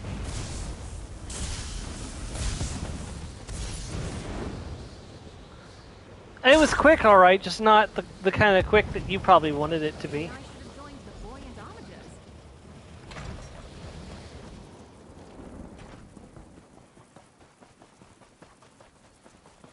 That's far enough, Baron. I've got them. What happened at the reservoir, Deputy? I can't believe I allowed myself to get captured by this bunch. If my fellow legionaries hear about this... But tell me, did you stop the mercenaries from polluting the reservoir with the remaining elixir? Yes, I defeated the mercenaries. They didn't have a chance to dump the barrels of elixir. Good. And we have enough evidence to implicate them. Not only in the deaths of Healer Navama and my father, but in the deaths of all those workers. Their alchemist created an elixir that made the workers more productive, but at a terrible cost. I need to tell you, Gorek didn't make it. He died from his wounds. That's another death to lay at their feet. And all in the name of profit. They plan to destroy the town, blame it all on me, and run off with their ill-gotten gold. I'm just glad you were here to help stop them. What happens now, Constable? I'll present the evidence we collected to the magistrate in Skingrad. Help determine who takes over the ranch and quarry. Ontis needs those businesses to continue, though without the danger of fatigue fever. Here's your pay, Deputy. With my thanks. I hope my father can rest easier now. I finished what he started, and brought the murderers to justice. I'll see them get whatever punishment the magistrate deems acceptable, whether life in a dungeon, or the executioner's blade. Thanks again, Deputy. What about you? Will you stay in Otinus or return to the Legion? That's a good question. I haven't quite decided yet. I want to stick around long enough to wrap this all up. See Carvain and Rexley face justice. Help decide the future of the ranch and quarry. Beyond that, we'll just have to see. I'm moving on. Will you hire a new deputy? I might have to. I'll need help rounding up the rest of the mercenaries at the ranch and the quarry. Damn it. There's a lot to do before I can figure out what's next for me. If you wander this way again, know that Ontis will always welcome you. Okay. Idiots. Had to get greedy, didn't you? Alright, so we don't have long left. I am going to go ahead and start up the next quest that we'll begin next stream with. So, because we do have 20 minutes left, so there's no point in ending off for 20 minutes early when we can start another quest. We definitely won't finish it, but get it underway. So, but we're 6 more location quests to do. There's a couple extra side quests lying around, and then it's off to the main quest.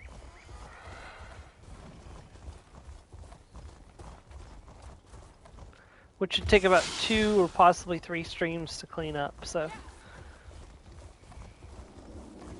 And we're not bad. This is only the third week of ESO since, you know, the chapter dropped. It looks like it's more though on YouTube because the stream kept crashing. I couldn't get a full 4-hour video, so I had to break them up. Come, Proxy. Things here are more dire than I suspected. There, Mel. Proxy, your arrival is well timed. A tangle in the threads of fate grows like a knot around the outcast inn. Something frays the bonds of cause and effect here.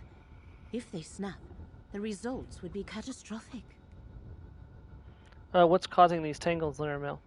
I cannot discern its origin. Hermaeus Mora gifted me an ability to perceive the threads of fate.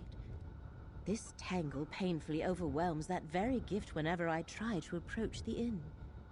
Someone without such sight must act as my agent, namely you. What do you want me to do? Pass through this tangle and enter the inn. Find the source of this disturbance. Stop it however you can. I cannot assist you in this. You shall stand alone against a force that tangles fate and unravels reality. Succeed and you shall be rewarded. I'll enter the inn and find the source of this disturbance. If we allow the tangle in fate to persist, our localized reality could collapse. In short, we would all cease to exist. Enter the inn while I research this phenomenon. And hurry, Proxy. Even at this distance, the disturbance causes me great pain. Tell me more about this threat you perceive here. Cause and effect shape our entire reality. Even Magica has a known source. Mundus exists as a cascading series of actions and outcomes, though sometimes we cannot perceive either. The event within this tangle of fates decouples the two. What do you mean? Imagine swinging a blade, but it refuses to slice through the air. Or a gua suddenly appearing overhead and falling on a person. Or worse, a town erupting into flames without a single spark being struck. Life would become untenable. What can you tell me about this inn? As I understand it, the Outcast Inn was an unremarkable establishment prior to this. In Skingrad, I learned that a new owner purchased it recently and had started to make repairs. I know little else. Perhaps anyone you find inside can tell you more. Okay, that's... Go where I cannot, Proxy. Untangle this knot of fate. Yeah, so when we're outside, the sky is normal. We can look through, the sky is normal. Now we step through. Everything starts to darken and change. The sky is a broken mirror.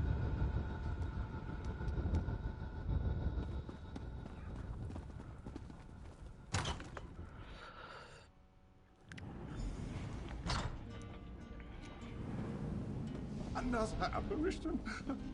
Oh, you're real. Please, come in. What can I get you? Yes, please come in. Stay for a while. Just pay no mind to the crack in the sky outside or those shadows. Ignore them and have a drink. All right, I can't ignore them either. It all started when the woman at the table by the fire came in. Who is she? I don't know her from a skeever's ass, but she's absolutely the cause of my problems. Right after she arrived, the sky changed, and those shadows started roaming my inn.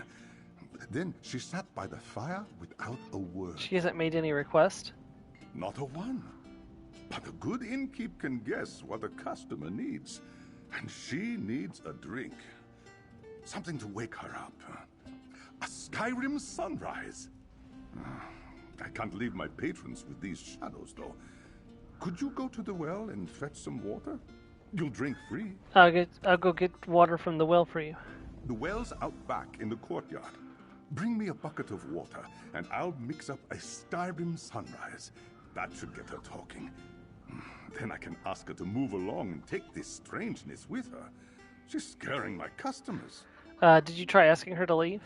All good innkeepers know when to leave someone alone and when to chat them up. If not for these shadows floating around, I'd let the woman have her privacy by the fire.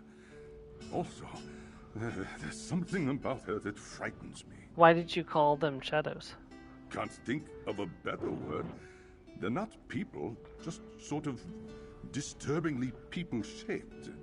I think they want to speak, but they don't make a sound. They arrived, and the sky cracked exactly when the woman by the fire stepped through the door. Can you tell me about the cracked sky? I didn't see the crack at first. The light through the window went dark, which was eerie enough.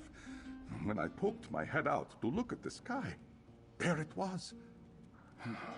It might be my imagination, but every time I look up, I swear those cracks get bigger. Tell me about the Outcast Inn. Bought the place almost a year ago. It's old Colovian. Late First Era, I'm told. The seller claimed Riemann III slept here, but I don't see how she'd know that. I had big dreams for this place. Don't know if they'll work out now. What sort of dreams? I wanted to turn this establishment into a high-end place known for its most unusual drinks. All for a reasonable cost for the common traveler. I concoct my own recipes from scratch, you know. Everyone deserves a drink made with skill and care. Why is it called the Outcast Inn? Almost every innkeep apprenticeship I ever had kicked me out. They said my drink ideas were too complicated. Really hurt at the time. When I could afford to buy my own place, I named it after how I felt back then. Showed them, didn't I? Did you always want to be an innkeep? Always. Making drinks is like alchemy. And I like taking care of strangers. I finally found someone who believed in me, Millie. She suggested I buy this place and provided some of the funds. I need to keep this place open. Honor her belief in me.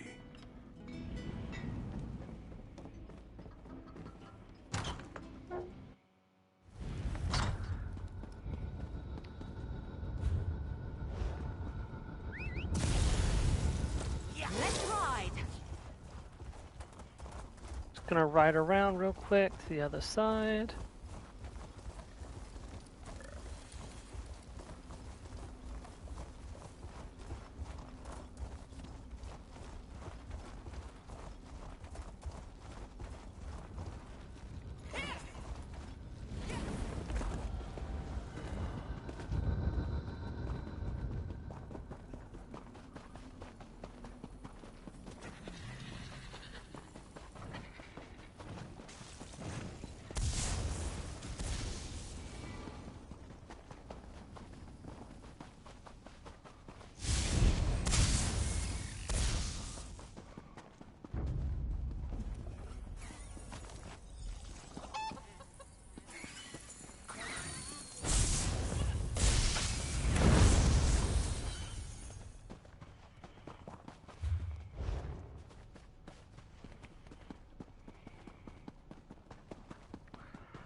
Mortal, help me. Please. I don't know if you can understand me.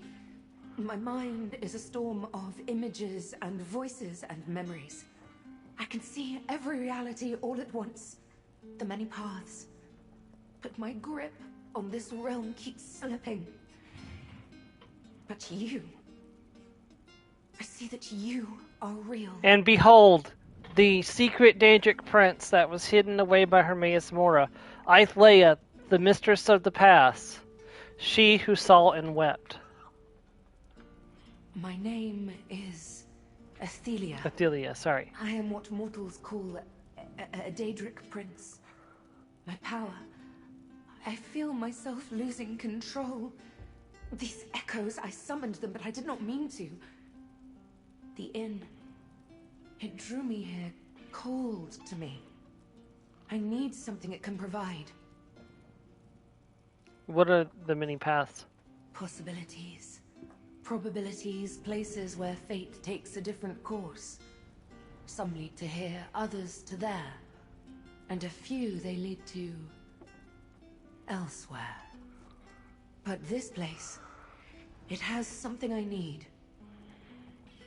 Elsewhere, Elder Scrolls game confirmed? Da-da-da-da-da-da. No, probably not. What do you need? A phrase emerges from the storm. Sage's dream. Yes, that's it. A drink, I think. It tastes of belonging. Cohesion. The innkeeper, ask him to make this drink for me. Quickly, before the storm takes me again. I'll ask the innkeeper to make a sage's dream for you. I remember so little about myself. Why is that? Did someone... Yes. Mora, he did this. But Sage's dream. I know it can help me even as the details slip away. Please, ask the innkeeper. I feel certain he knows something. Tell me what you do remember. I am Athelia, the Daedric Prince of Paths, the mistress of the Untraveled Road. I am confused. Sometimes an event surges into memory. Fear, anger, and resignation erupt all at once. And then I lose my grasp and forget again. You said that the injury you drew you to it? Remembering is a struggle. I cannot extract details from the chaos of converging realities. There is darkness. Then I saw a light in the distance. The light became this inn. It summoned me, but the reason was unclear. Until I recalled Sage's dream. These echoes, can you tell me about them? Echoes from other realities. My power drew them here, trapped them between this path and their own. They are confused, suffering. Until I gain control of myself, I cannot set them free. Anything else I should know about the many paths? I wish to know more myself, but the storm fills my mind. The knowledge of the many paths comes to me in bursts as intuitions. They are possibilities not yet realized. Realities close and distant. If I can calm my mind, maybe I'll understand. Right. Well, at least she's finally talking. That's better than I ever managed. I hope you told her to get out of here. My remaining customers are starting to talk about settling their bill and finding someplace less strange. She mentioned a drink called Sage's Dream. She wants you to make it for her. I knew she wanted a drink. But Sage's Dream? Never heard of it. And I've memorized every recipe in every edition of the Innkeeper's Helper. Wait, I just remembered. We might be in luck yet. What do you remember? The previous owner left junk all over the courtyard. I've been sorting through it and noticed a book on obscure and ancient drinks. Maybe it contains a recipe for Sage's Dream. Go back there and find that book. I'll search the inn's courtyard for the book on the obscure drinks. Gilredal's Book of Obscure and Ancient Spirits. That's the book's name. Search around the courtyard behind the inn. Also, try the outbuilding in the far back. I found junk in there, too. Bring me the book, and we'll see if it has the recipe we need. Right. Not a clue.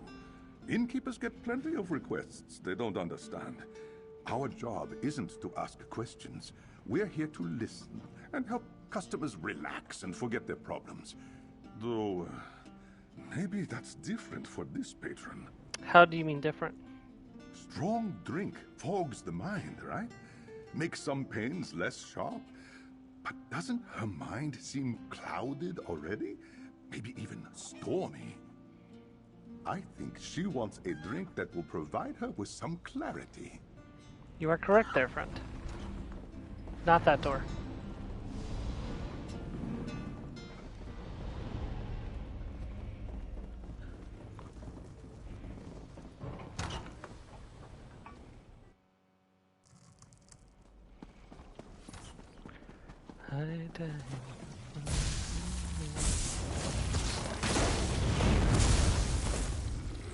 You know, I like to think I'm agreeable.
There it is, Sage's Dream History. The name of this rare drink comes down to us from an ancient journal found within Iliad ruins. Experts of that long-gone culture speculate that servants kept these journals instead of more educated nobles.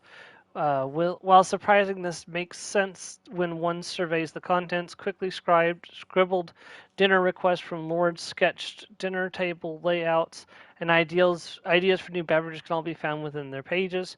The more notable recipe was the drink named Sage's Dream by the author. The description only states for our Lord of Fate, though which alien king or queen that refers to has been lost to time. Unfortunately, the ingredients have long gone extinct from Tamriel, which makes reproducing the drink impossible. Substitution can be made if one wishes. A distinct approximation.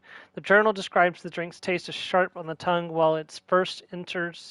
when it first enters the mouth, then mellows into an intoxicating sweetness. Understanding the primary flavors rests a bitterness that rounds out the experience. Recipe: Turum weed, 1 stalk, fresh hark fruit juice, half a fruit squeezed, loot berries, 3, no more, no less. Blend under heat and pressure until turum weed dissolves and color turns burgundy. Exploding pony. Sounds awful.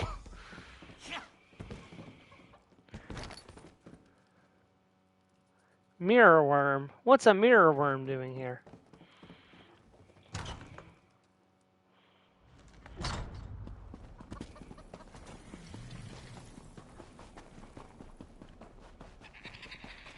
Where's that door inside? There it is.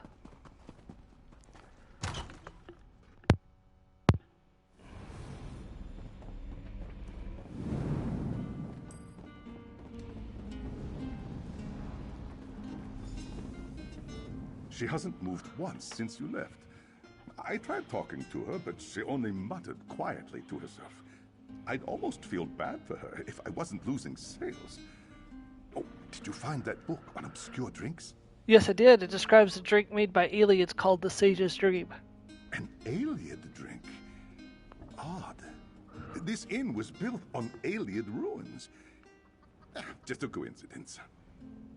Yeah, right. Weed, hark fruit juice, loot berries. I've never even heard of these ingredients. I can mimic that flavor profile, though. Just need some substitutions. What can you substitute for those ingredients? I need to think about it. Maybe some frost lilium? Oh, some lotus might work. In the meantime, I need to make some syrup. Go to the cellar and grab some sugar. I'll keep thinking about this until you get back. I'll go look for sugar in the cellar. Reproducing a sage's dream sounds like a fun challenge. It'll certainly take my mind off of what's happening to my inn. You'll find stairs to the cellar in the room behind you. It opens up into an old ruin, but don't mind that. You've never heard of the ingredients in that recipe? Never. I've learned about drinks from across Tamriel, and none of these ingredients sound familiar. But that won't stop me. Maybe we can bring this drink back into popularity. Your cellar connects to old ruins? Oh, sure. You'll find these old ruins all across Colovia. The first owner built the inn on top of some. Whoever dug out the cellar broke through into ruins and just left it that way. I use it for storage now. Interesting. Alright, so this is where we're going to end off for this week. When we return, we'll pick up with entering the storage cellar, working with the Daedric Prince Athelia to try to get her sage's dream. We will be back to also do more area quests. We've got Vassabar, Such, we've got Velgard Keep, we've got Osamir, and we've got Rustwell Estate to do. I'll probably swing over to Rustwell Estate next, work my way down to Oromir, and then we'll hit up Vassabar, Veldead Keep, and Such last. And then once all that's done, I'll just have to look and see if there's any other quests I'm missing. But if not, we'll head to do the main quest. So thank you very much for watching, everyone. Like I said, Joe and I will be live with Baldur's Gate 3 on both of our channels, starting at 3 p.m. Eastern Time today, and that runs until 5 p.m. So if you want to, please give us a watch there. we are in Act 3, so we're getting ready to approach towards the end game. We've got a little while to go. I mean, there's still quite a bit of stuff that needs to be done, but we are approaching that end game. So, thank you very much, everyone, and I will catch you again for a solo stream on Friday when we start our new game, which I think at this point is going to be Sea of Stars. So, if it changes, I'll let y'all know, but otherwise, I think we're starting Sea of Stars on Friday. Thank you very much, and goodbye, everyone.